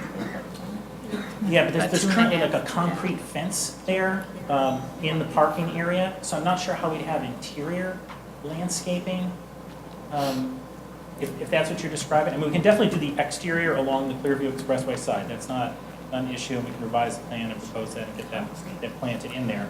But as far as inside the parking area, it's built to the lot line, and I'm not quite sure how we would, I mean, there's an opaque fence in the parking area currently. The idea of shrubbery isn't just visual screening, it also, it absorbs noise, it absorbs fumes, it has the, plants are, I understand. It's So, just- and, so that was part of the complaint that we heard. It's the physical location of it. So how's this? We can definitely get landscaping along Clearview. We can reach out to the architect to see if there's something that can be done about interior landscaping. But and yeah, the one that's the property line that's perpendicular to Clearview, isn't there, you can't do, I'm not understanding why you wouldn't be able to do any of those. No, Yeah. as far as where the landscaping is. Currently, the lot, I would say, the property is sort of an L shape. Right. Okay, so along Northern Boulevard, obviously we cannot No. do any planting. Along 205th Street, we can't do any planting. Correct. Along Clearview, we can do planting Planting on the along exterior. there. Inside, on the parking area, there's like a raised, the fence is right on the lot line. I mean, I guess we could put planters in the parking lot. No, it's in the parking lot, in-ground planting, in the parking lot. So reducing the parking area, like tearing up the asphalt? Yes, that's how it's done, usually. I mean, you need to obviously plan it and see how many cars, but I understood that there were fewer cars parked there than, Yeah, the previous grant set aside permitted 16 spaces in right, that area. We'll take a look at the landscaping. okay. Take a look. Until you lay it out, you can't. Sorry. That's your fault. No aggravating. That was terrible. Forgive me. That's fine. Obviously a fan of landscaping. Yeah, exactly. So we could definitely look at that. I know the board raised questions about the bollards as the alternative fencing. They are there. There was actually an issue with some missing bollards, but we've replaced them, and I think that they're there consistently all the time. I drive by the site fairly regularly, and I see them there all the time. As far as the use of the lot, you know, when it was raised as a question by the community board meetings, we reached out to the property owner and the manager and told them, you know, no storage inventory in there and the business should not take place there. It's our understanding, as I said, I've visited the site since the community board meeting probably 25 times. There is one time I did see cars in there that were stored in there, and we reached out to the owner not to be there, but they understand that it's not supposed to be used for anything except the accessory parking. They explained to me that the only time that the vehicles might come in there is if somebody just purchased it and they're bringing it from another lot, so somebody can pick it up that day and drive it away. But we'll reiterate that to again, the manager, and, you know, agree to any conditions, you know, the continuing condition within the resolution about that. I think, you know, that's one of the reasons for the landscaping. The more you have to sort of buffer what goes on there, the less of an annoyance those occasional events are. That's kind of the 100% understand, and we agree, and we'll definitely look into that. Questions? I think there were some questions as far as the approved plans. The last resolution actually did only have one approved plan. It only had one plan, I saw that, but your plan says 3 of 3, so I was wondering what happened to 1 I think what happened is I'm not sure why the board chose only to approve the 1. If I recall from that original set, I think 1 was just a typical like zoning chart that was listed, and the third sheet was an area diagram, and so since they were already included as far as like a radius for a zoning chart with So you other had materials. no elevations or anything like that? As far as the last approval, no, but the you know, current set of plans is 2, and we have the signage and the elevation plan of the current set, you know, in order to be approved. And then I think there was a question about the previous grant, but I think the number was 22 and 16 as far as the spaces that were allowed. 22 cars for inventory in front. No, 21 in front. The resolution says 22. The resolution is 22. It says Yes, it maximum does. 22 22. and 16 were the numbers of the most recent grant. Really? I Yes. read off the resolution 15 and 21. So on your new plan, you'll put in either the striping or the cars like in the old plan, so we know how they're parked? Sure. And do that also for the, that back parking lot by Clearview? So that we know it's orderly. The 22 and 16. Okay, we can adjust the plan for that. If there are any other questions from the review session, I'm happy to answer. I know there are members from the public here to speak on this as well. Well, I just want to reiterate that I was there last week, and there were 12 cars in the parking lot, and 6 of them had no plates, which indicated to me that they were probably for sale. Again, I will reach out to them, as I said, you know, I apologize for having, but, you know, as I said, I go through the most recent photos that we submitted, show that there weren't photos there. And I think other commissioners have visited the site, and we generally think that it's kept in very good shape, especially since when we did meet with the community board, it's been a while since, I think it was late 2014 when we had the community board meeting. They did raise questions. I know, like, they raised questions about the dumpster. We ordered a larger dumpster. They noticed some of the bollards were missing. We replaced the bollards. We replaced the fence. We did paving of that sidewalk, which was really actually pretty terrible shape. It's in better shape now. We'll look at it again when we do the landscaping, but we did try to respond to those issues. But I'll again bring it to attention that accessory parking in that portion. Okay, are there any speakers on this? Please.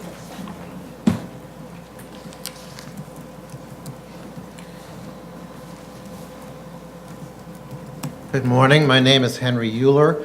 I'm the first vice president of the Auburndale Improvement Association. I'm representing my civic association today, and Star Toyota is within our boundaries. We've been having a lot of problems with this particular business over the years. The current variance expired 5 years ago, and we still have issues with the business. We cannot endorse renewing the variance at this time. One of the big problems that we have is with the side lot along Clearview Expressway, the accessory parking lot. They continually do business in that lot. There are cars in the lot all the time being shown, they're transferring plates, being serviced. I gave each commissioner a packet of pictures and a statement. The point there is that if you look at the pictures 1, 2, and 3, you will see people there getting their new cars delivered to them. That parking lot was only supposed to be for customer parking and employee parking. Employees do not park in that lot. They're always on the street taking up parking spaces of the residents. So it's a sham what they're doing. They're actually just doing whatever they want there as usual. We would appreciate if the board does approve this variance, that they do have landscaping along the Clearview Expressway side, along the chain link fence. There's a grassy area there that would be perfect for planting. There's also the outside or the inside? the inside of the chain link fence. And there's also an asphalt strip there that's cracking up currently. They did do some cement work by the building that's also cracking up. That needs to be repaired. We also have gotten a complaint from the resident that lives right behind the accessory lot. He says that during business hours, it's continuously, he has engines being idled and revved up by people testing their new cars. He hears the vehicle radios, horns honking, patrons toss garbage over the back of the fence into his backyard. All of this would not be happening if the business was in compliance, if they only used it for customer parking and employee parking, but they don't. There's problems with the gate open left at night sometimes. The pedestrian entrance is open at times. A ladder is left leaning against the building all the time, which invites trouble. The dumpster cover is often left unopened. Mr. Koufakis, who is the owner of the business, has been apprised of this situation. We've met with him at Senator Ravella's office at least twice, and things don't seem to approve. Residents also have told me that they have issues with the business doing business in front of their homes on 25th Street. They have vehicles parked on the sidewalk. There's noise, there's litter problems. And I've seen myself, because I only live a block from the site, I've seen some of his vehicles driving through the streets without plates on them. So in conclusion, Mr. Koufakis and this business does not adhere adequately to the conditions in its previous variance, which expired 5 years ago.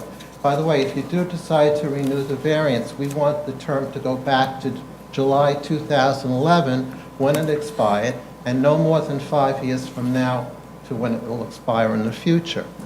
The certificate of occupancy, it seems that expired in 1992 from what we see online. So there's so many problems with this particular site. They operate according to their own whims and needs. They have little regard for the surrounding community. Despite conditions set in the previous variance, serious problems have been experienced, and they persist without resolution. And we urge the BSA to disapprove this variance renewal application, as did the Queens Community Board 11, who did so unanimously. Thank you.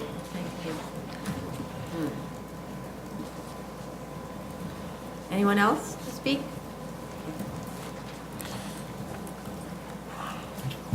Todd Dale again for the applicant. As noted, we agree to the landscaping. Many of the issues that Mr. Euler is bringing up were brought up at the community board, and actually I would say over the last year or so we've really actively tried to take care of it. As I said, the dumpster's been changed.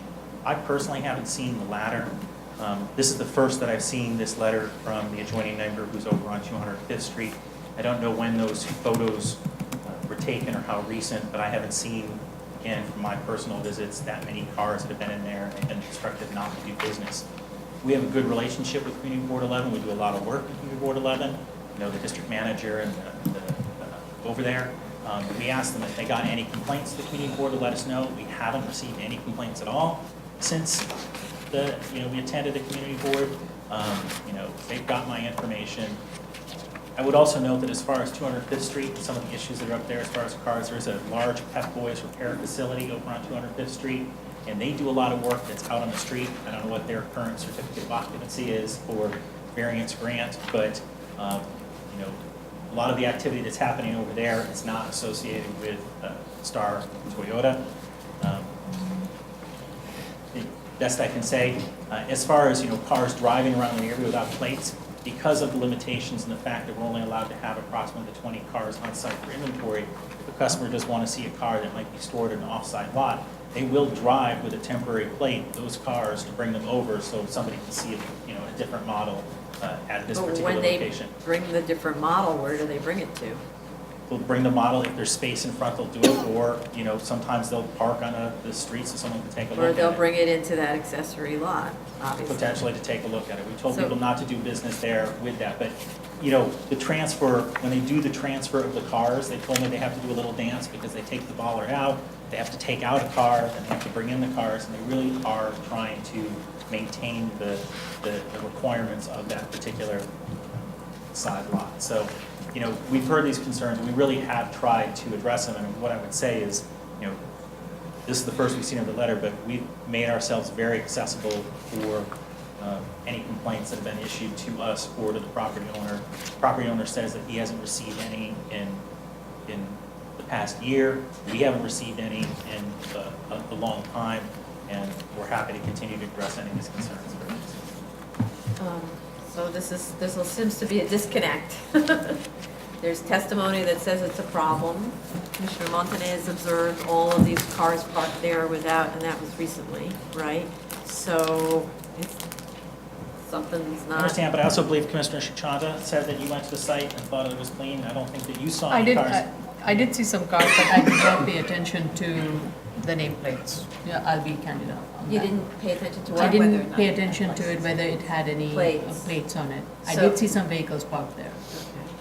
And when I went Saturday myself, I think I've got photos, I'll include in the exhibition. I went by this past Saturday, and there were no cars for inventory in there. And I realized that, I'm not there 24 hours, but we have made it very clear. And we've tried to make ourselves very available to any complaints, and none have been directed our way, so, except for this particular letter. So do you have any ideas about how you could make this a more enforceable parking lot? Well, I think that the idea about having the landscaping and really looking at the interior landscaping, I think would be helpful. I do think that out in the front area, now that we have a better system with the bollards and moving the cars, I do know they have storage area for new vehicle inventory off-site that wasn't there perhaps 3 or 4 years ago. So hopefully that's alleviating some of the concerns, because previously when they had limited, Star is a company that has several lots throughout Queens, and the space to store vehicles off-site, I think, has alleviated the need to keep more inventory on-site. So where is that storage? I don't have the addresses off the top of my head. I know there's one right on the other side of Northern Boulevard. There's a repair facility. There's other locations. There's Star Toyota. There's Star Nissan. Other. So maybe what we need to do is understand better how the business operates, like how many cars need to be on the lot, what happens, where is that storage facility, how many cars are stored there, what happens when somebody wants to see a different model than the 22 models that are stored on site. I can add to our next submission. I'll make a note to get a narrative as far as, supplement a narrative as far as operation. But I mean, the previous condition was permitted to have 22 cars on site, and we stayed within the 22 cars. We don't block. Blocking of the sidewalk in Northern Boulevard was a large concern. I know the last time this application was here, and and I don't believe there's been any complaints or issues about that or 205th Street. The bollards seem to satisfy, the concerns that were raised about that. But, I mean, one of the version, or a couple of the versions of the resolutions had, I believe, had this accessory parking lot not being used for anything, right, in the past, right? Correct, in the past. So. There was a different ownership structure. Now this application, this lot is actually owned by Star, and previously there was a tenant-landlord relationship, and I think that history changed as far as what was purchased and as far as how it's all used in conjunction with each other. But so maybe what needs to happen is that off-site storage needs to become sort of part of the condition and tied into this. Because obviously people are complaining about how this accessory lot is being used. It's being used as a, I have to say that if it were my business, it's natural. It's right next door to my business. It's part of it. I would certainly use it. It's right there, right? But that wasn't what the grant is. The grant is to treat it as something that's appropriate to the residence district, right? So it's not a place where you should be going to find out how it feels to sit in the car and rev it up and all that stuff, and it's apparently being used like that. And I would say, for the vast majority of time, it's not. I think what we're dealing with here are exceptions and not the rules as far as these complaints that have been there. As I said, we've made ourselves very available. The board hasn't received complaints about this. We haven't received complaints about it. Community board hasn't passed on any complaints about us. We've been trying to be very responsive about it. Well, you and have. I would respect, this is one letter. Well, but this is for one, this is a property association that pays attention to what's going on in the neighborhood and then speaks to neighbors. So it's not like there's no complaints. Right. It's true, I don't know the dates of these photographs, but exactly. There's people who are wearing shorts in those photographs. I'm just looking at the photos that were submitted as part of the application, and in that also, one of the views from the clear view shows that this parking space is being used for inventory. Which photo is that? This is photo number 7. These cars don't have nameplates, so I'm assuming these are also, so this is an issue. Yeah, it's an issue, to say that it's not happening and then we're getting complaints, that doesn't really ring true. So either we figure out a solution or we go back to an old version that said this lot can't be used, which So in is. photo 7, there's cars that don't have nameplates? I think you mean 6. I'm- Photo 6. Sorry, I meant, okay. Is I'm it looking photo at the- 6? Yes, I would also view number say, 6, I'm sorry, view number 6. Understood. Taking a look at photo 6. There's 4 that looks like they don't have plates. I would also note that photo's from April 2014, and these concerns that were raised, we met with the community board in late 2014. There have been delays in getting this application up here before hearing, but since that time, we've actively responded to any of these complaints that came up. As I said, Right. we got the new dumpster, we've done things like that, we've been trying to. You actually put the bollards in place, which weren't there.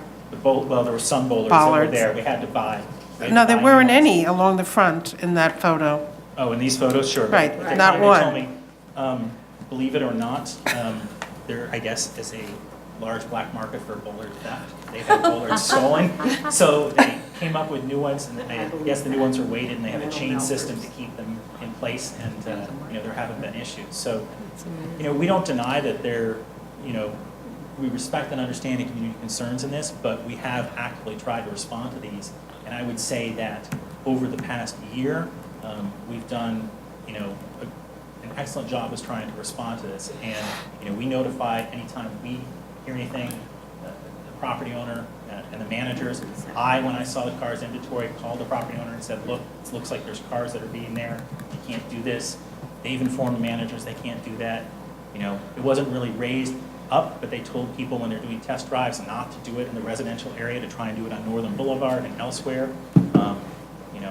I can't speak to how Pep Boys operates as far as cars on 205th Street, but I would say if there's activity over there, it's not exclusively, from this particular operation. So, I understand that what you're speaking about as far as the inventory, but I think that the board very clearly set forth, a standard is the 22 cars. I believe one of the older resolutions that more have been requested, and then the board determined that 22 was a proper amount of inventory to keep on site. We think that is a fair amount. We would like to maintain that amount. But that's in the front, that's not the debate. It's about this accessory lot that these April 2014 photos show it filled with inventory without plates, right? So Again, and I would say April 2014, and we realize that, and we've been actively trying to work on this. Right. And in conjunction with the requests that were made to look at the landscape and especially the interior, if we do landscape on the interior, that potentially would reduce some of the accessory parking spots and actually would encourage, encourage not to have any inventory there to maybe make that a more limited space and truly use it for parking. So how would it encourage, I'm trying to figure out, how would it encourage not having inventory there? It would reduce the amount of inventory because there'd be plants where there could otherwise be parking. no, it would not reduce the amount of inventory because no inventory should be in that space. Right, but so what do we do, because there has been, I don't know, without more detailed testimony on a like kind of daily observation, how often this happens, but obviously these complaints are recent. If it was a year ago, we wouldn't be having recent letters.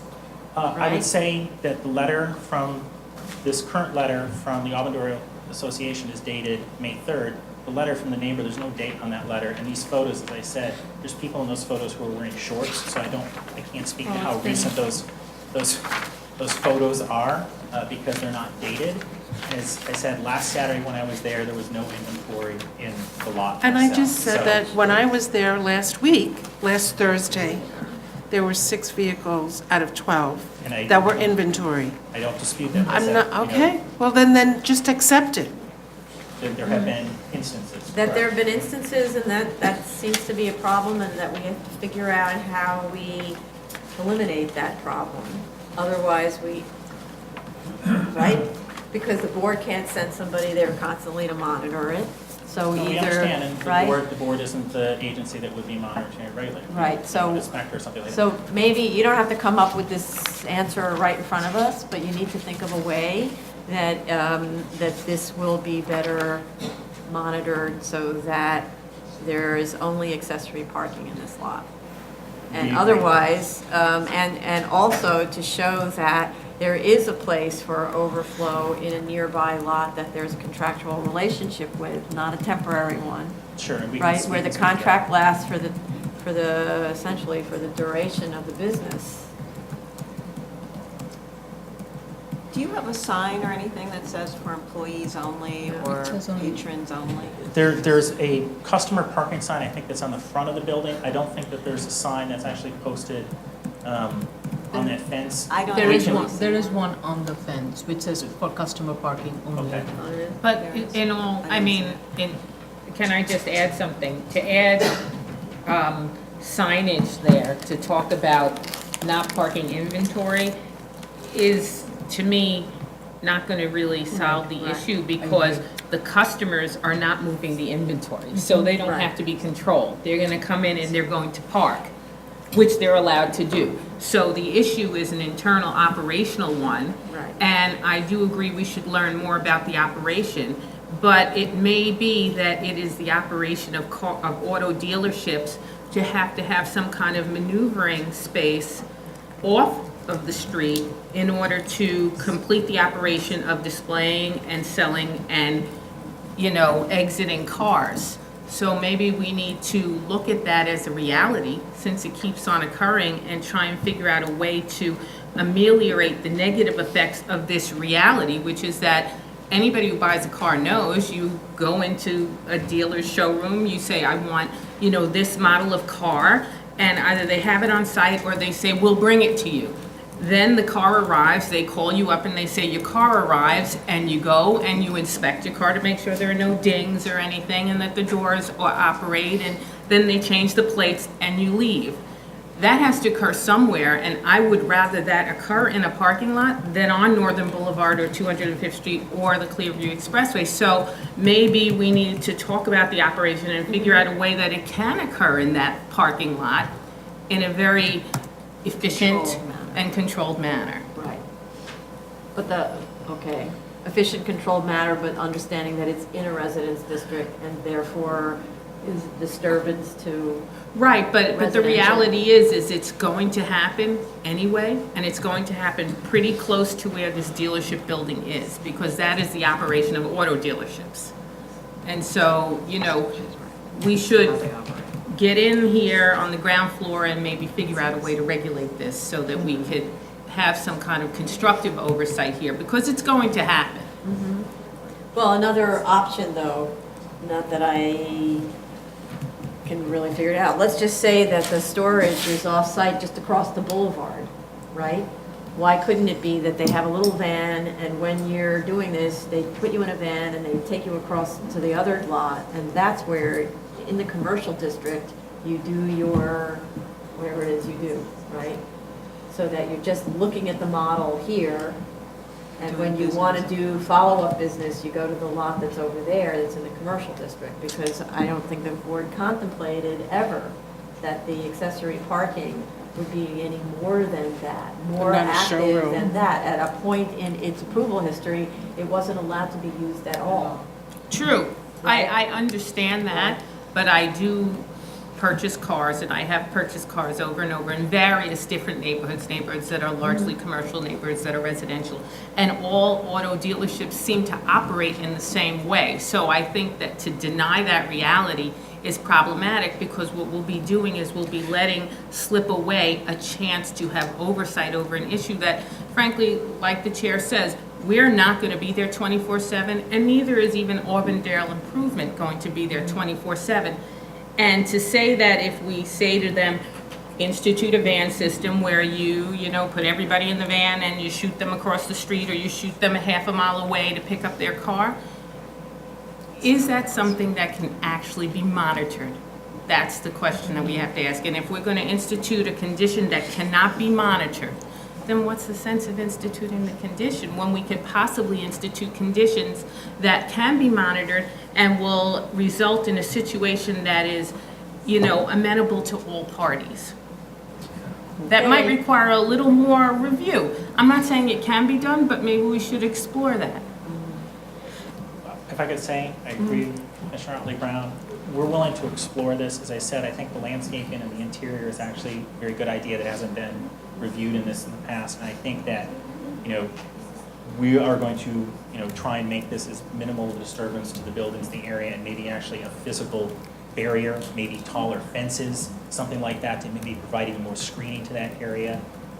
The interior parking area, maybe if there's an arrangement there so it would limit cars, like the total number of cars. I mean, we don't want to inconvenience customers that are coming, but maybe even an alternate screened area, maybe a separate screening, like a second screen in there, so there's a customer parking area and like a temporary van storage or whatever it is. We'll look at it. We're willing to listen to any of the commissioner concerns that are raised. If Auburndale Improvement Association has suggestions, we'll listen to them. You know, we want to make this work. And as I would say, since our last meeting at the community board, we've tried to make ourselves very available. Community Board 11 knows us very well. We're just down the road. It's like the one office that doesn't take hours to get to from Great Neck. So we know them well. We do a lot of work, different applications on Northern Boulevard, and we haven't received any complaints or concerns since the community board meeting, because we really have tried to you know, respond to the questions that were raised both by the Civic Association and Community Board, and will continue to do so. I don't know if you addressed this in your papers, but how come there was no C of O obtained subsequent to the last grant? There was, yeah. So it actually was in 1992. I think the last one expired 2004, if I require. The property owner. 1994. That was when it was issued, but it expired in 2002. Oh, right, okay, yeah. No, it was 2002. Yeah. Not to belabor it or too much, but the property owner hired an architect who was responsible for getting certificate of occupancies, not only for this building, but other buildings. And that architect failed to come through. That's what I could say. So they retained a new, in this case, it was definitely the architect. In this case, the engineers and architects who prepared this plan are prepared to get the certificate of occupancy updated. It was the issue with a particular architect who I don't believe is practicing any longer. Okay. So just a question, you don't have to respond because you're not up here, but just for Auburndale, if a next submission could include dated information about these complaints so that we can understand whether they happened within the last several months or in the last couple of weeks or whatever, because we can't go by 2-year-old data, okay? Okay, so you need to go back and work with your client about some kind of a plan to respond to Commissioner Otley Brown's suggestion that there's a way to really regulate this in a way that's, say, enforceable or whatever, monitorable. I'm Makes actually not sense. sure, and that makes sense, Right. and that responds to the realities of how this business does operation. And then we also need that operational plan, like how is that off-site area used? Is there a contractual relationship? There needs to be one, so that the amount of cars that are coming across are kept to an absolute minimum. Yeah, maybe tell us how many employees there are and how many sort of, people they get every day to buy a car or whatever, so that we can, They say put some there's numbers. 20 employees, 10 per shift. We'll definitely do that. So Yeah. we'll do the bollard note, we'll review the HVAC on the building, we'll propose landscaping, both exterior and interior. We'll look at striping as far as parking the cars, we'll get a narrative of the operation of the business, and we'll also explore options for maintaining that lot as primarily accessory parking, with the understanding that temporarily a vehicle may move in there just for customer pickup only. Right, but your plan should also be creative in look at your operation. When are people likely to pick up new cars? Maybe if you need to use it, it could only be used between 6 and 7 for you to, we'll put the cars there. Customers can only come to this site between the hours of 6 and 7 if they want to pick up a car. Like that kind of a thing. Okay. So that this way, the effect on the neighbors is minimal. But you can also carry on your operations the way auto dealerships do. Understood. We'll look at that. Okay. So. Yeah, I would say as far as the plan of the narrative, that won't take long, but we do want to have some time to explore the issue, to come back with a solid plan. I don't know what the board's calendar is, but if we submitted, let's say, in 4 weeks, because I think that might be sufficient time to address everybody's concerns. Okay, well, how about we do it a little, if you submit it in 4 weeks, really, we could say a June 28th hearing, would you work? Yeah? June 28th hearing would give you when, June 8th is a submission. There's a holiday in the middle of there, I don't know.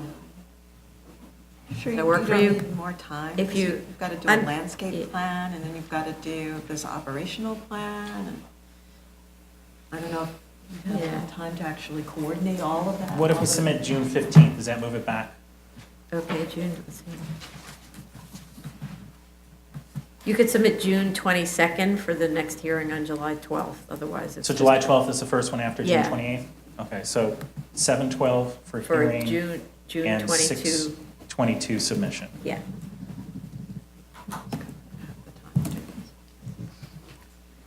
Okay, that works. Okay, thank you. Thank you. Item number 8, 7799 BC, 255-39 Jericho Turnpike, Queens.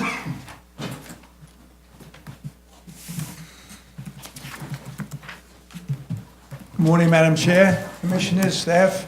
Alfonso Duarte for the application to request a renewal of the term of variance for an automobile laundry. The laundry is located in a two-story building which has offices on the second floor, and the laundry is on the first floor with the entrance and exit on Jericho Turnpike. Across the street is Nassau County.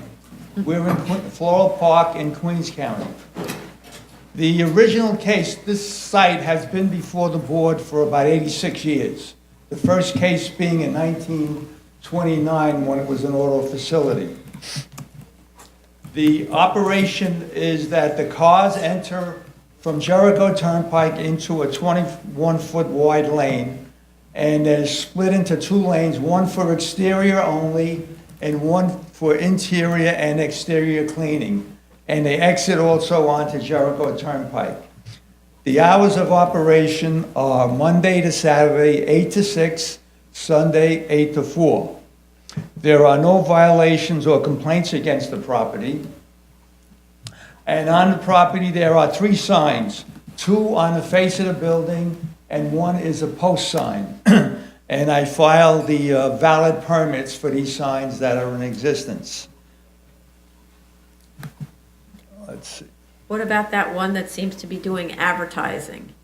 Pardon me? Isn't that one of the signs? Yeah, so apparently one of those signs is an illuminated sign, but it seems to be doing both, let's say, on-site announcements and off-site advertising. It's some kind of a changeable, video or something like that. Well, the post sign is where they enter, Mhm. and the other 2 are right on the face of the building that have been there for many years, and of course, their valid permits were issued for them. Right, so these are not the sign that we had concerns about are not the signs on the building. It's the sign that's perpendicular to Jericho, the On a entrance. pole. On the pole where the entrance is to.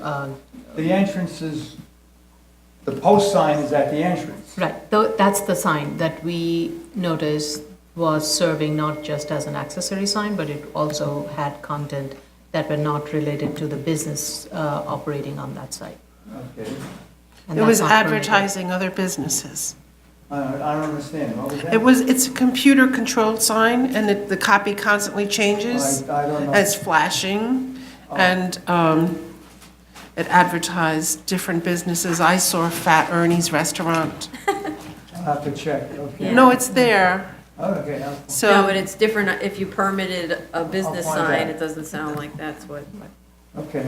so look into that, okay. Mhm.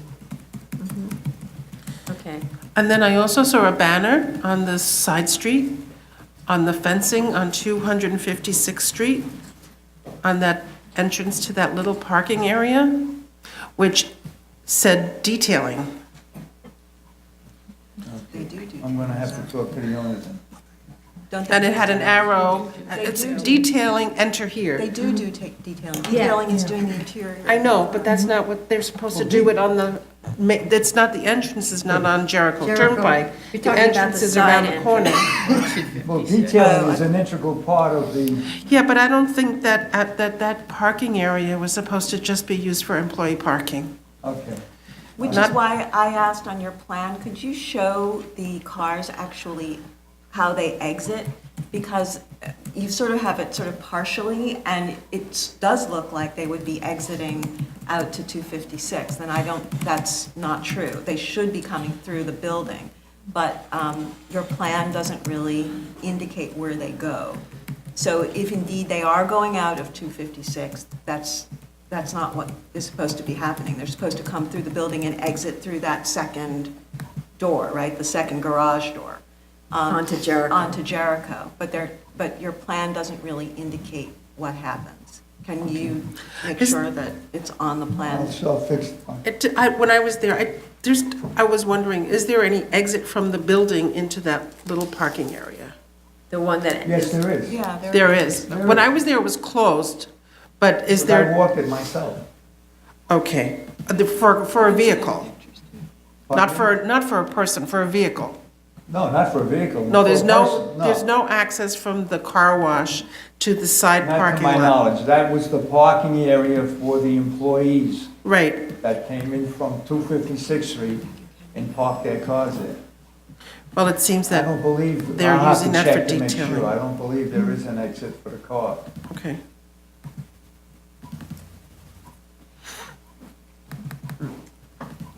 And I guess there were questions about the condition of the fencing but actually the fencing I found Fencing in the was in park. good shape the It is. last time I saw it. It's almost a brand-new PVC fence. Right, and there's a masonry wall where also the other part of the property. Well, maybe I had a different take on it. I wasn't You thought the fence necessarily was in thrilled about bad the fence. shape. Maybe you can give us photos. Because you're right up against, well, it's because he's right up against a residential, a house.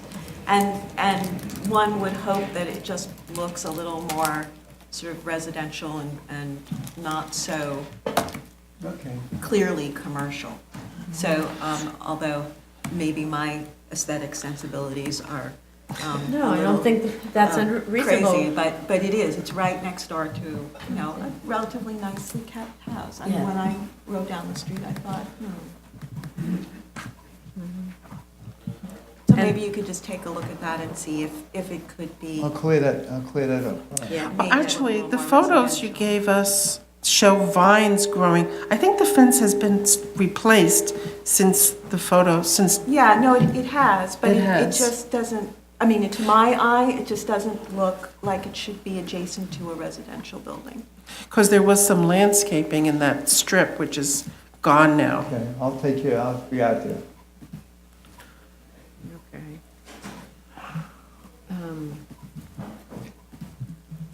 What else did we have? I think that was it. Oh, I was wondering, this one, like the other application, this parking lot, accessory parking lot, over the years of board review, has gone from being required to be closed and not used for anything, to being allowed to be open between the hours of, just for business hours, to back to being closed, to being not regulated. I'm just trying to understand because there was no information in the board resolutions that get into the details. Do you know what the issues have been about that accessory parking lot?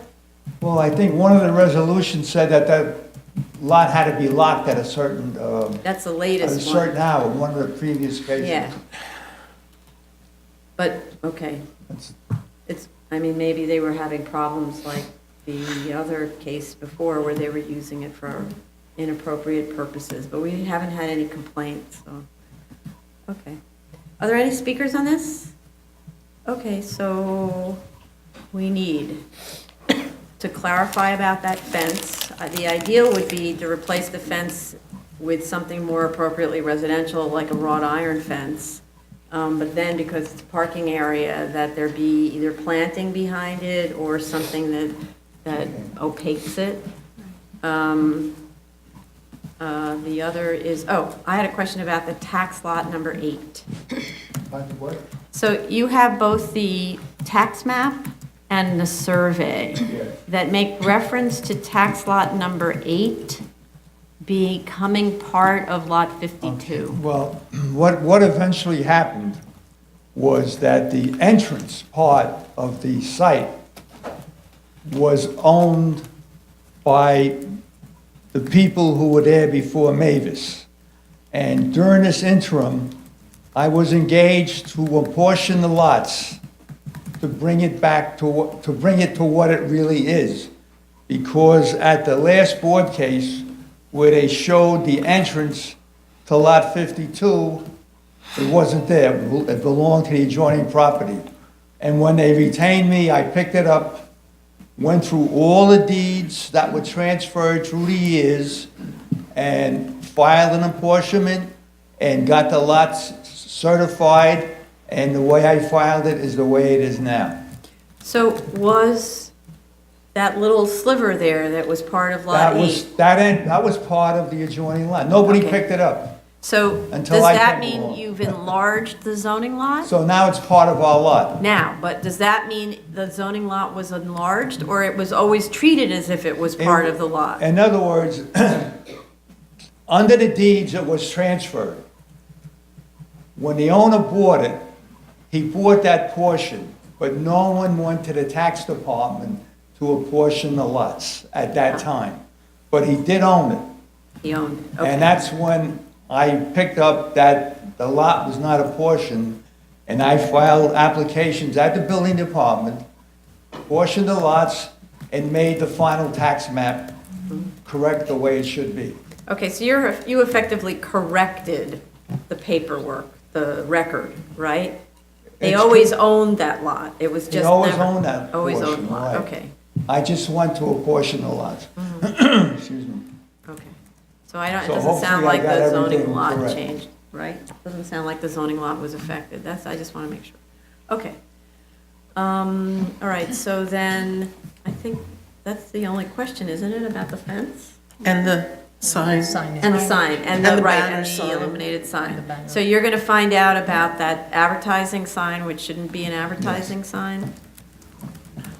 And then also to find out what we can do about the fence, okay? Okay. And about whether or not there is any detailing done in that employee parking area.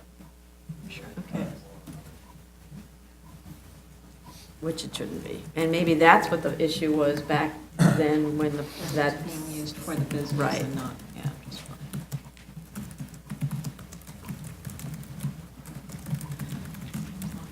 Okay. So there are no speakers on this. Okay, so I think, how much time do you need to respond to these things? Oh, May 3rd, I don't know,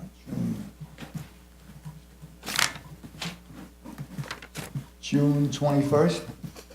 Okay, that's good. So you could submit on June 22nd and for a hearing on July 12th. Okay, Is that good? very good. Thank you.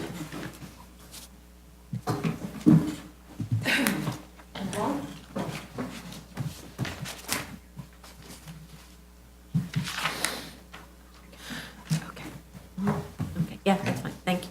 Appeals calendar, decision items, item number 9, 3515A, 2001 Bartow Avenue, the Bronx.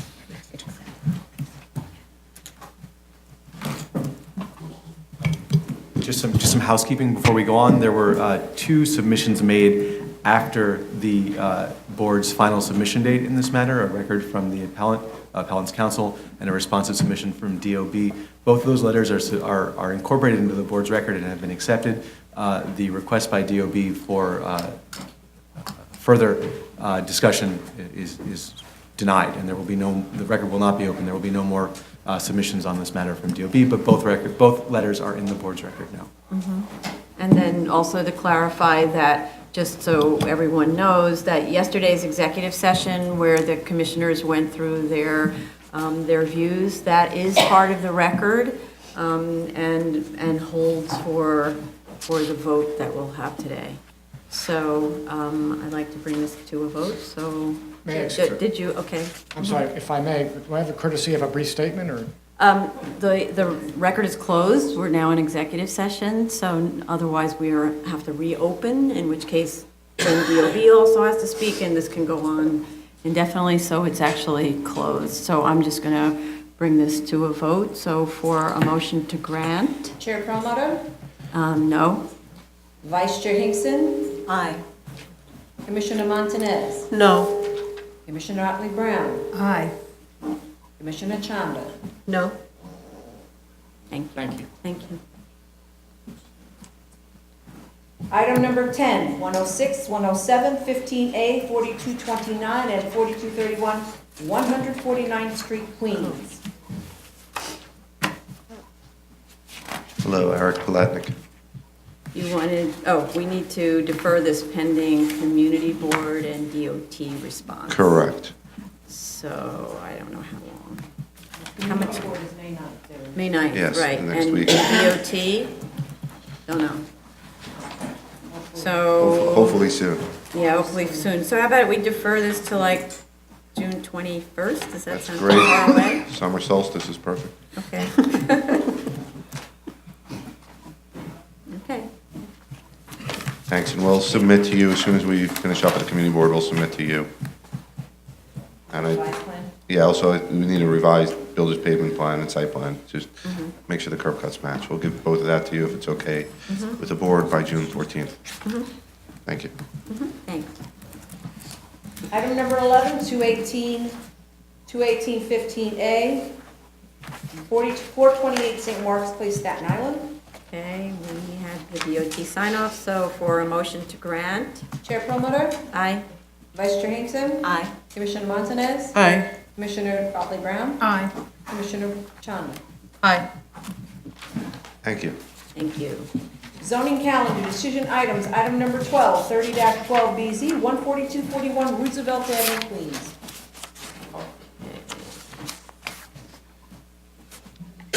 So Hi, Eric Palatnik. right. I think we need to reopen this just to talk about the trees and stuff. The cypress trees. So for a motion to open? Chair Perlmutter. Aye. Vice Chair Hinkson. Aye.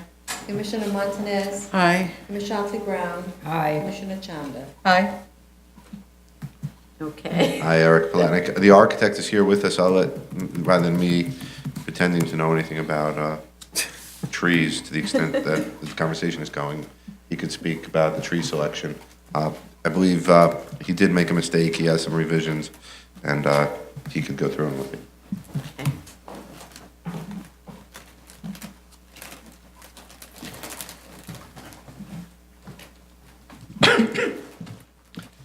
Good afternoon, Chairman Wait a second, and this is only one.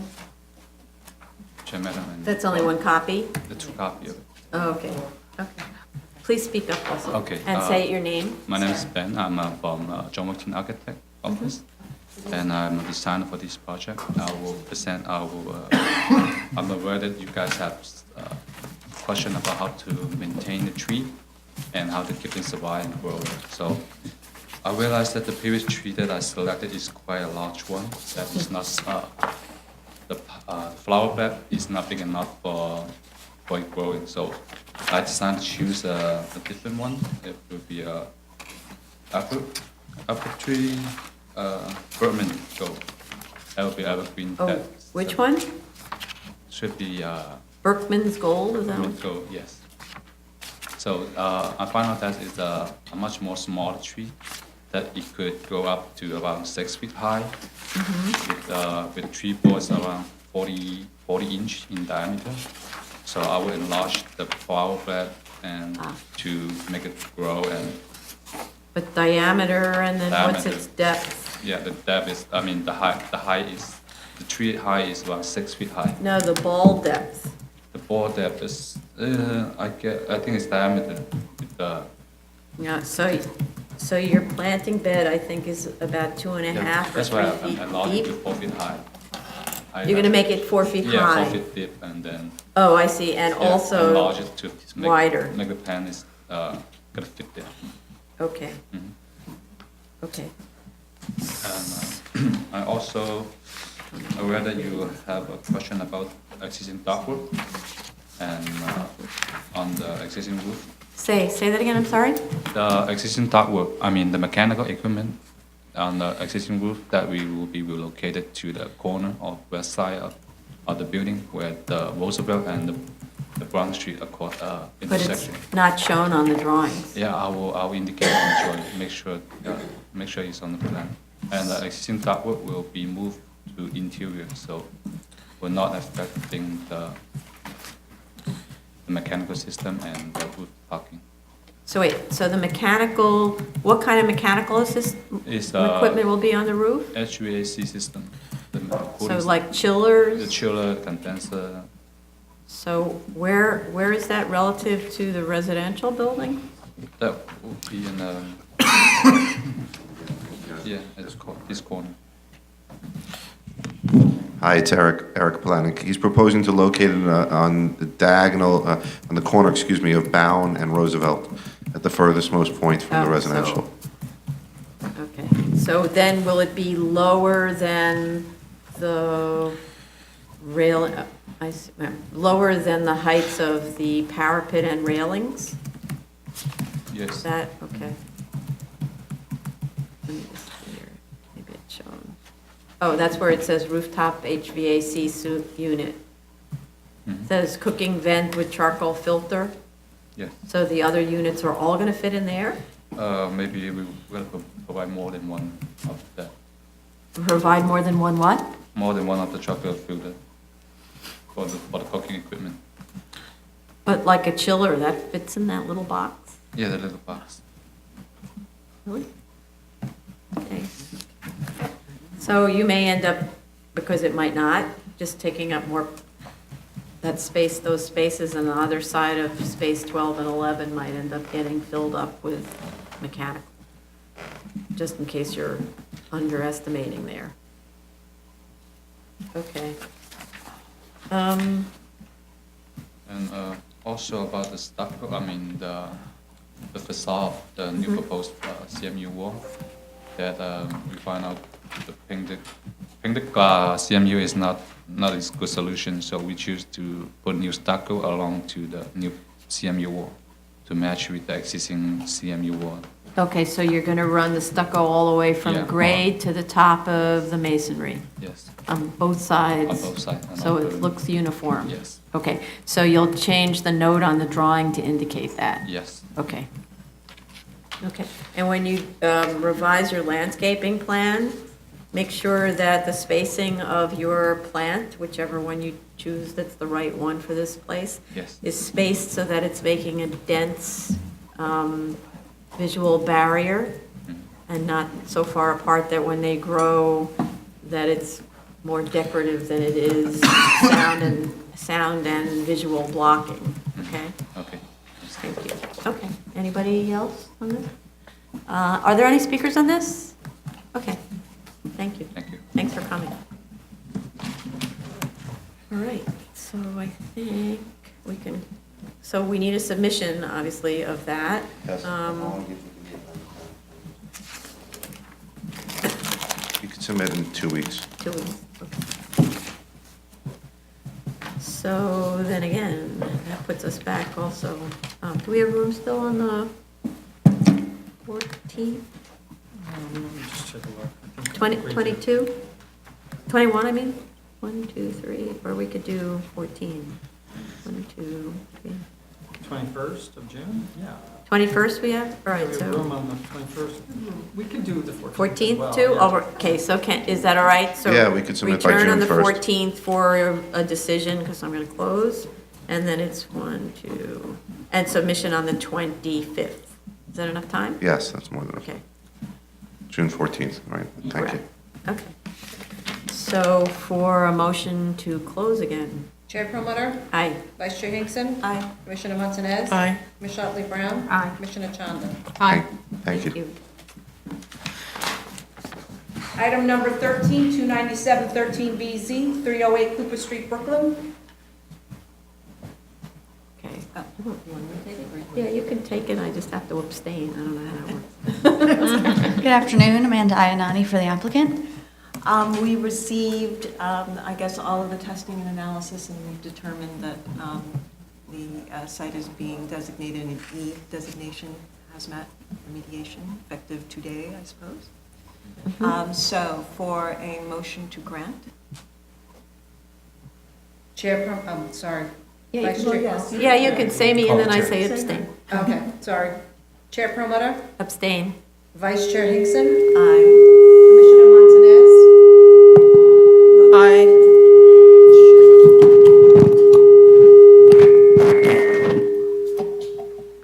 It's like a rock concert. Okay, we gotta go, keep going. Commissioner Otley Brown. Aye. Commissioner Chanda. Abstain? Okay. That's it. So before we go on, I just noticed that Josh is sitting here behind me, and this is Josh's last hearing before he moves on to other pastures, working at, where are we working? HPD. HPD. And he will be hugely missed, and we'll try to bumble along on all of the applications without him till we figure out what's going on. But we appreciate very much all of his hard work and his special project pursuits, especially with Build It Back. And thank you. Good luck. So, next. Item number 14, 329-14BZ, 1316 Avenue West, Brooklyn. Good afternoon, Jay Goldstein on behalf of Lyra Altman. I know, really. On behalf of Lyra. Billy. Okay. So, let's see, I think we did get that last little submission in about correcting the yard and adding the note. So then we can actually, it was closed, we can vote on this. So for a motion to grant? Chair Promoter, Aye. Vice Chair Hinkson. Aye. Commissioner Montanez. Aye. Commissioner Otley Brown. Aye. Commissioner Chanda. Aye. Thank you very much. Thanks. Item number 15, 5715BZ, 482 Logan Street, Brooklyn. Hello, Eric Palatnik. Okay, this one, I just want to make a motion to grant, but the only condition is that the DOB, which I think is also written on the drawings, but the DOB verify the location of the parking spot complies with section 25-621B and 23-44, paragraph 14. So on that condition, motion to grant. Chair Promoter, Aye. Vice Chair Hinkson. Aye. Commissioner Montanez. Aye. Commissioner Otley Brown. Aye. Commissioner Chanda. Aye. Thank you. Item number 6, 18815BZ, 100 West 72nd Street, Manhattan. 16, actually, 16. Yeah. Amanda Ianani for the applicant. What happened? What happened? This is item 16 for the record. Okay, thank you. 6? Oh, Okay. sorry. Sorry. Good afternoon, Amanda Ianani for the applicant. Okay, so for a motion to grant, Chair Promoter, aye. Vice Chair Hinkson. Aye. Commissioner Montanez. Aye. Commissioner Otley Brown. Aye. Commissioner Chanda. Aye. Thank you. Thank you. Continued hearing items. Item number 17, 24014BZ, 1620 Shore Boulevard, Brooklyn.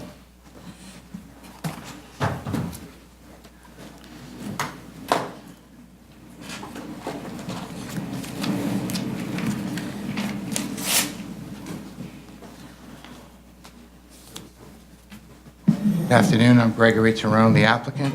I saw the video of yesterday's executive session, and there may be further questions for me, but I have Mr. Sung Ho Shin with me and ready to answer your questions.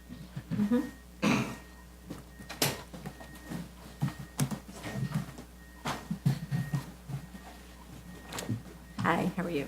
State your name, please. Yeah, my name is Sung Ho Shin. So I know we still need the objection from the Department of Buildings about the rear yard. Did we get that? Yeah, actually, I met the building department planning examiner, and then he told me I have to meet the chief planning examiner directly. He's not going to give me any more. So the policy is changed. I have to meet the chief planning examiner and then get the objection again. Objection? Yes. Okay. All right, so in no particular order, there's a light and air easement over the side yards. It was, we talked about this several months ago, actually. We talked about it in February, but then a neighbor submitted testimony reminding everyone that there's a deed for all the houses. Thanks. Yeah, the neighbor, who was it? Tatiana Dreisler, who's the adjacent property owner at 1618 Shore Boulevard, reminded everyone that there are easements that affect properties on both sides that have like a 3-foot easement on either side of the property. So though you've got an existing structure that maybe predates the easement, I don't know. That's one story, but, and we don't control contractual issues, but you do. And so I think you need to work out with your neighbor whether the staircase that's in that easement can continue to be there, or whether it has to be pulled inside of the lot, and that we're out of it. This isn't our business. But normally when there's that kind of an issue, we hold off and wait until you figure it out among yourselves. So that's one. And then we're just in this constant state of confusion about the flood elevations. So normally flood-resistant construction elevation is the same as design flood elevation, and you're showing them like a foot and something, 1'3" or something apart. So we don't understand. Can you explain that? Sure. According to Appendix G, the design flood elevation is 2 feet above the base flood elevation, and it should be the same for a one-family home as the flood resist, in an A zone. So, okay, I understand. Actually, our case, that we are gonna put the garage as the cellar floor. So intentionally, we have a higher the building height. That case, that so that we relocate this the design for the elevation above 1 foot 3 inches above the base floor elevation. So we have The design flood elevation is 2 feet above the base flood elevation, according to Appendix G. Oh, right, so 11. But then plus 2. you're saying that the flood-resistant construction elevation, which should, in my knowledge, be the same, is the elevation of the first floor. So I'm just curious why you're using Two different elevations for what's probably the same number. I just thought maybe there was some reason, why you were using the flood-resistant construction elevation as different from the design flood elevation. The terminology in some of these issues is very confusing, but we didn't make them up. So, which means the base flood elevation should be same as design flood elevation? Yes. Base flood? No. Design flood elevation should be the same as the flood-resistant construction elevation. Oh, I see. There's base, and then there's design. There's base, there's design, and then there's flood resistant, which apparently is the same as Well, design. in an A zone. In a V zone, it's not. In an A zone, to my knowledge, it is. And then the other thing is when you show the allowable height of the building, you're showing 30 feet where the allowable is actually 35. 35, yes. Above Right. the design flood elevation, which you're now showing correctly. Okay, I understand at this point. I can Okay. match that. All right. Then it's because we still have a room to make it this Yes. building height less than 35. Right, yes, Sure. right. I understand. It's just a matter of what's shown on the plans. No problem. Okay. But your bigger problem is your easement. Right. Right. And then, there was a submission made on May 2nd, and I don't actually know who decided to make it, so I know the statement of facts needed to be corrected because some of the numbers in it weren't matching the drawings, and now it was corrected so the numbers match the drawings. But there were some new drawings submitted, but they are all dated the same as the old drawings, but it wasn't a complete set, so I don't know why those drawings were submitted, what they're supposed to be telling us. Mr. Tyrone, if you want to maybe speak to that. Sure, I can answer about. Oh, you can? Okay. Yes. Actually, I spoke to Andy a couple of days ago, and then he asked me to change the building height to measure, not from the base flood elevation to we have to change the design flood elevation. That's the changes. Okay, so that was the only change that was made on those drawings? That's correct. Okay. And the statement of facts, which Mr. Tyrone did, was just to correct the dimensions so they match the plans, right? Because, okay, good, all right. All right, so not sure, are there any speakers on this? Not sure what to do because you need to go back and figure out your story with the easement. And she wants to speak. Oh, you want to speak? Okay. Oh, are you the owner? Yeah, I'm owner of building 1618 Shore Boulevard. I'm Tatiana Dreisler. You're Tatiana Dreisler? Oh, okay. Tatiana Dreisler. And I'm just want to put your attention to this element because it's very important. It's like Manhattan Beach, it's a high level water table has and rain and snow. It's everything staying in a property line. And with it too tight, one property and another property, it's very difficult to maintain. I'm telling you by my experience, because when it's like we have just right now a small portion, just around 10 feet long and 8 feet high. And like example, when it's a snow coming, and in the like ground level, it's like a 10 inch, no, it's example. But when this is portion, small portion, it could be 20 inches, could be 30 even inches, because it's like wind, by wind it could be different and very hard. And if like they occupied part of this is side yard, it's very high. I don't know how high it's. 3 stories. Sorry, Ms. Geisler, you have to speak to us. They make it the attic with high level. Yes. Highest part. It's very high, and I don't know how it's happened. And if it's when it's rain coming, like over there it's already dry. Here we have just 8 feet. It stay more longer wet. And that's why I'm really concerned about it. It's just one part of it. It's the other part. It's too close, 3 feet from my, even less than 3 feet to my property. Already I built it. I have a certificate of occupancy in 2012. And it's meaning new structure. And you know what, it's a fire safety. It's a lot of different safety. And also this is steps that they planning to do. It's also like another structure, because the steps, it's not just 1, 2, 3 steps. It could be from which one? Excuse me, Ms. Dreisler, you have to speak to us. Okay. No, I have a question to architect, from which one feet started the first floor. I think it's from 9 feet or from Yeah, they're 10 lifting feet. it up. And Yes. yeah, it's up and should be and they make it the steps over there in the side yard. That's why it's also for me who builds the steps. It's take a space and also occupied side yard. That's why I am really worried about, and I want to put your attention about. Okay.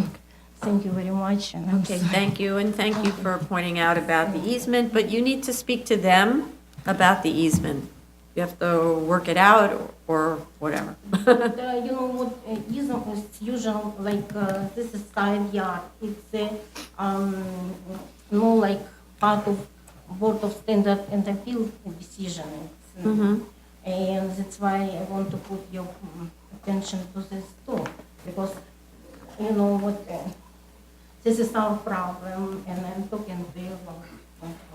Thank you. Thank you for coming. Okay, any other speakers? Yes, sir. When I said that, nobody raised their hand. I knew nothing about this issue until 5 minutes before I walked in Okay, here. there's another speaker from the, My name is Murtaza Bat. I'm the owner of 1620 Shore Boulevard. that's the other side? No, the This property. subject. Oh, you're the owner of this Yes. building, I'm sorry. I know the neighbor very well, and I know, she's not the owner, her son is the owner. You already Okay. said it. It's okay. Okay, it doesn't matter who the owner is. It's okay. It doesn't It's matter, okay. It's okay. It's a neighbor. You know, we live a long life. It's okay. No big deal. I will work with him, and I know him very well. We never complained that he knows I'm building there. He's building same behind my house. It's in my land already.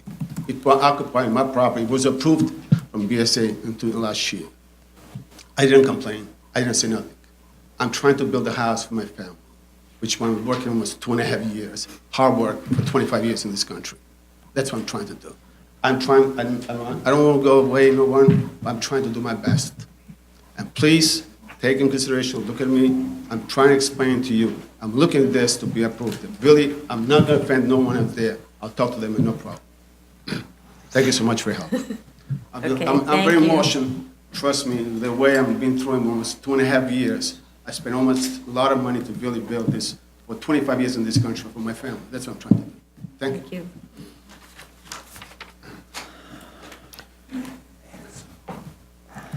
Mr. Tyrone, you want to speak? So just so you know, surveys alternately describe, we've seen maybe 3, 4 surveys submitted on this, and sometimes they describe the easement, sometimes they don't, but more or less, the word easement is in the record, and plus on February 2nd at the hearing, I described the easement. So it's not the first time that we've mentioned it. But it doesn't matter, you know, you're in charge of this issue and need to address it, that's all. Okay, it's outside of our domain. I understand that. Okay. So we can just, going to need some time to work this out or modify the plans or whatever. Well, as I you're mentioned, gonna do. there was no issue with this until 5 minutes before I walked in here, so I haven't had an opportunity to talk with the neighbor or anyone, haven't really been able to address the issue. Okay. So that puts me in a position, had I known before, believe me, I would have tried to address it. But I had no notice of this letter. Okay. So we'll give you a couple of months to work this out. I'm just trying to figure out a schedule for you. Well, I certainly don't hope it doesn't take that long, but nonetheless, I can't give you an answer to that because I don't know, I really have not addressed the issue with them. I would think that we could work anything like this in the past. If it's workable, it'll happen fairly soon. Well, Couple at of the weeks. very least, the drawings have to be modified to bring the Right. staircase in. If that's what you want to do, that could be done quickly, right? If that's a solution, then, you know, I'm sure the architect can make that adjustment. That would be the easiest solution, frankly. The other one sounds like you're going to court. So then, in that case, you could submit in a few weeks. You could come back on, say, June 14th. With the corrected drawings that comply with the terms of the easement. That's your choice. Or should we give you till the end of June so you have more time to discuss this with your And client? it would, as I said, I think we'll address it as quickly as we can. So does that mean June 14th? I just need an Yeah, answer from you. next time that you have available would be appreciated. As soon Okay, as time. so do we still have time on June 14th? Yeah. Yeah, okay. June 14th with a submission, which means a submission soon, right? So it's, submission on May 25th. Is that enough time? Architect? I would think so, sure. Yes? Sure. Okay. Okay. Thank you for coming. Thank you. Item number 18, 33314BZ, 2323 East Fifth Street, Brooklyn. Okay.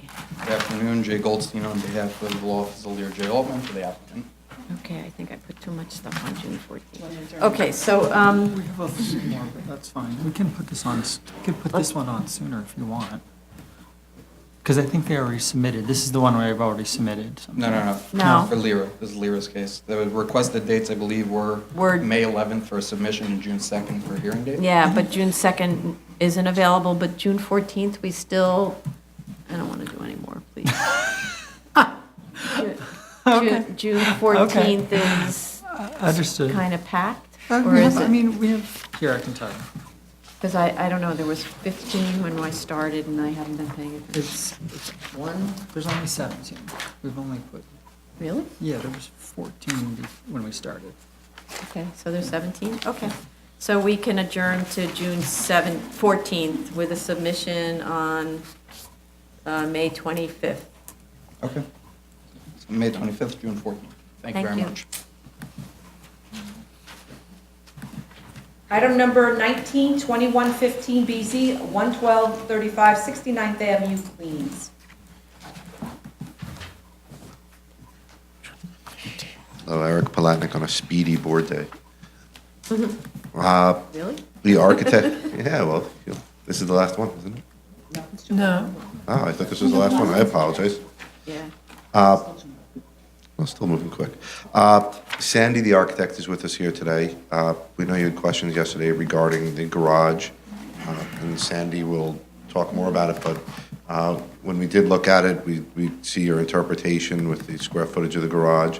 So we will be either reducing the size of the home to reflect the 380 square feet of the garage, the bonuses line up, or we might actually end up slightly enlarging the garage because the board has raised questions about how a person is able to get out of the car. You know, I'm You just can't sure put a that person and the car in the garage. it's sort of hard to get out once you're in. You're like jumping over seats, so unless you're climbing out through the sunroof. So, excuse me? A different kind of car. Yeah, unless you have a Fiat. A smart car. Yeah, Fiat or a smart car. So we will be amending that. Sandy's also already amended the drawings to show that there are 4 dormers. We know the board raised the issue there, the blinds are narrower. With the setbacks above 30 feet. With the setbacks above 30 feet. You know what I mean, do you know which section I mean and everything? And, 23-131? okay, Sandy, do you want to come up and speak for a second? Because those were the Oh, no, that's the depth of the three balcony issues. in the front yard. I think Sandy, the why don't you come maximum depth is 6 feet. I'm So sorry. you're looking at the dormer height. Right, the dormer. Penetration. Good afternoon, Sandy Anagnostou, representing the Gerald Caliendo architect. As Mr. Palatnik mentioned, we did make some revisions yesterday, but we have not submitted those drawings yet. So, Yeah, the setbacks are 23-632 for the side and the rear. The dormers have to set back.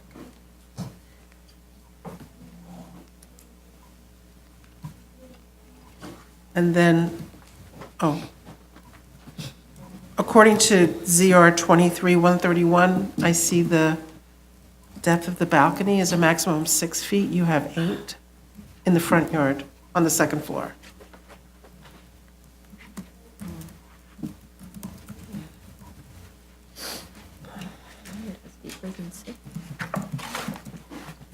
okay, we'll take a look at those two sections of the zoning resolution and make sure we comply with that. But we did revise the drawings to show the side, rear, and front yard setbacks, which we comply with. But we will also look at the two sections Commissioner Montanez mentioned. And as Mr. Palatnik mentioned, we are reviewing and redesigning our proposed enlargement to reduce the size of the enlargement slightly, so it's commensurate to the size of the garage. And also look at the possibility of widening the garage. Maybe it's currently 19 feet, maybe making it 20 or 21, so that there's maneuverability. Out of the car. Yes, and in the garage. and we will actually provide a garage plan to show the vehicles and the space around it, the maneuverability. We may have to move the rear deck slightly, those stairs, to make that work. So we're looking at that. Would you move the garage a little closer to the property line? We have to provide those 5-foot yards, the 5-foot side and rear. Oh. That's required. We could have, but it's required for that district. Oh, You have interesting. to have the side yard all the way back, right? You can't Yeah. have Even a at the garage. as Wow. For an R12A. But I think we'll come up with a solution that'll work. Okay. And with the cellar, do you have a note saying that it's subject to DOB approval? Because even the PPN says the 3-piece bathroom is still subject to, I think, the Borough Commissioner's approval. I do not see that note, but we'll revise it all interior partitions are subject to DOB approval. No, it's specifically about the multi-piece bathroom. Okay, we'll add the That note. should comply with the TPPN.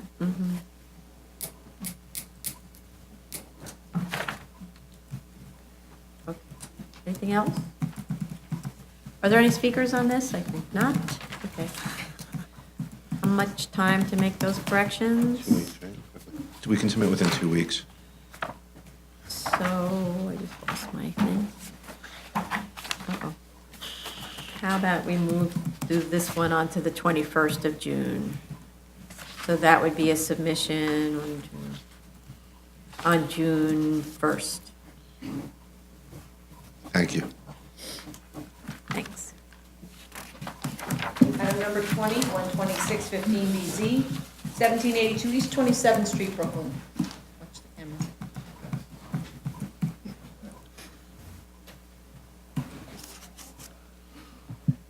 Good afternoon, Hillary Atzrat for the applicant.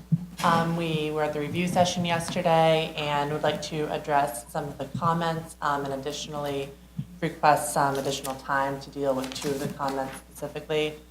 First, as to the side yards, I spoke to the client and architect. The plans will be modified to come into compliance with the side yards for the 11 feet 4-inch side yard. We did receive the municipal tax photos that were requested last hearing. Yesterday morning, we received the 1941 one. We did find that the rear yard addition was illegally added, so based off of that finding, we will be now modifying the plans accordingly. And we'll submit that photo as well.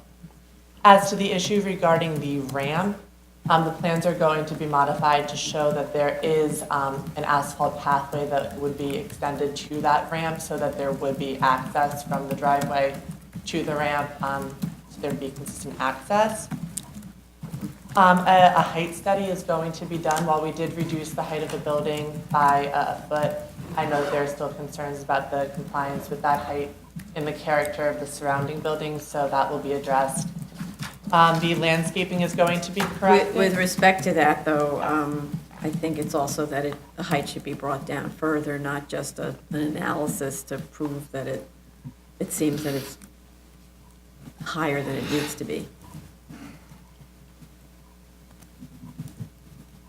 Understood. I did speak to the architect about that issue. He's going to see what he can do to bring down that height further while still maintaining the necessary ceiling height in the attic, so that will be addressed. As for the area study, the total number of homes that was in that study was 140 homes, and as we mentioned, there were 95 that have FARs between 0.5 and 1, so that's 68% of the homes are already over. And I know that the second floor on the rear yard extension is of concern, and the architect is going to review that further and see what can be done to address that concern. Landscaping? That's also going to be corrected and added, as well as the calculation for the open space based on the front porch. And looking at the roof plan, I believe the rules are that you can have one apex point per section of perimeter wall, and I'm not sure that your roof plan complies. That, there's a section, I think on the north side, where you have two dormers, and I'm not sure you can do that. I will clarify that with the architect. And I don't really understand the roof plan and the construction of the attic, if it could be simplified somewhat.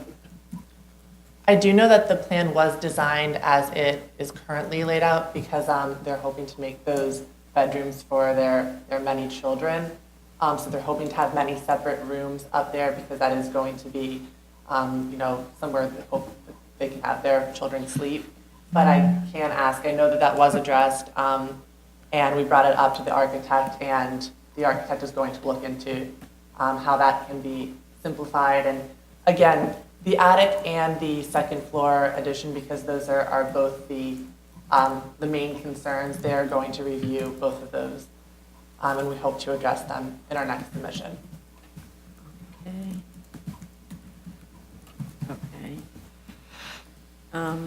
Also, we had a comment about the axonometric that appeared to be penetrating the wire diagram, so if that could be clarified. Yes, that'll be corrected. The architect had stated that they did it that way so that the rear of the house could be seen more closely because they knew that was of concern, but they do acknowledge that issue and will change it accordingly. Okay. And then there was this 1980s tax map of the adjacent property. What was that for? We actually would like some clarification on that because we did submit a 1980 tax photo, but it's of our property. We did not see any 1980 tax map in our submission. Oh. So we were not sure what that was referencing, but there was a 1980 tax photo of our property. Okay. Okay, well, we would have to go back through our folders. Sure, and yes, figure it out. I It checked doesn't yesterday, matter I if didn't it see it doesn't. anywhere in our. Okay. Yeah, it says electronic- 1782 East 27th Street, Mhm. which is this property. Mhm. Okay, if it doesn't matter, then we'll skip that. Okay. I think that was everything, and I'm seeing no speakers on this. So, okay, any other comments? No. So, okay, so how much time to respond? We'd like to submit in early June if possible. Okay. So like how about the 8th of June? Is that good? Yes. Okay, so that would be for a hearing on June 28th. Great, thank you. Thank you. Item number 21, 25315BZ, 997 East 22nd Street, Brooklyn. Good afternoon, Jay Goldstein for the applicant. I listened to yesterday's review session. Just as a point of clarification, we did ask for an adjournment. We were waiting for the response to a FOIL request from the board. The board gave it to us, and we asked for, I think it was like a week to submit. We submitted based on the schedule to be heard on the May 17th hearing.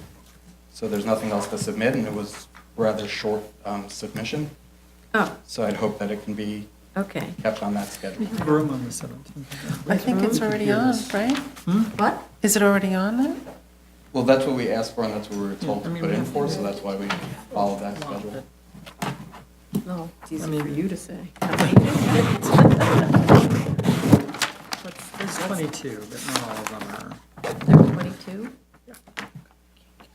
So we have no new zoning. It's 253. It's already on here tentatively. Yes. Okay. Yeah, Yeah, that's the okay. 22nd. Yeah, we All put it on right, time. so we can put it on the 17th, and the submission's already been made. Correct. Okay, Thank you very much. thank you. This concludes the public hearing for May 3rd, 2016. Wow, this is great. Wow. Let's go drink it. You're right. How is she? If you look at Good the photo sleeping? of The camera's still on, everyone. The photo that was submitted, it's not the same. Way to go, ladies. Wow. What's your report?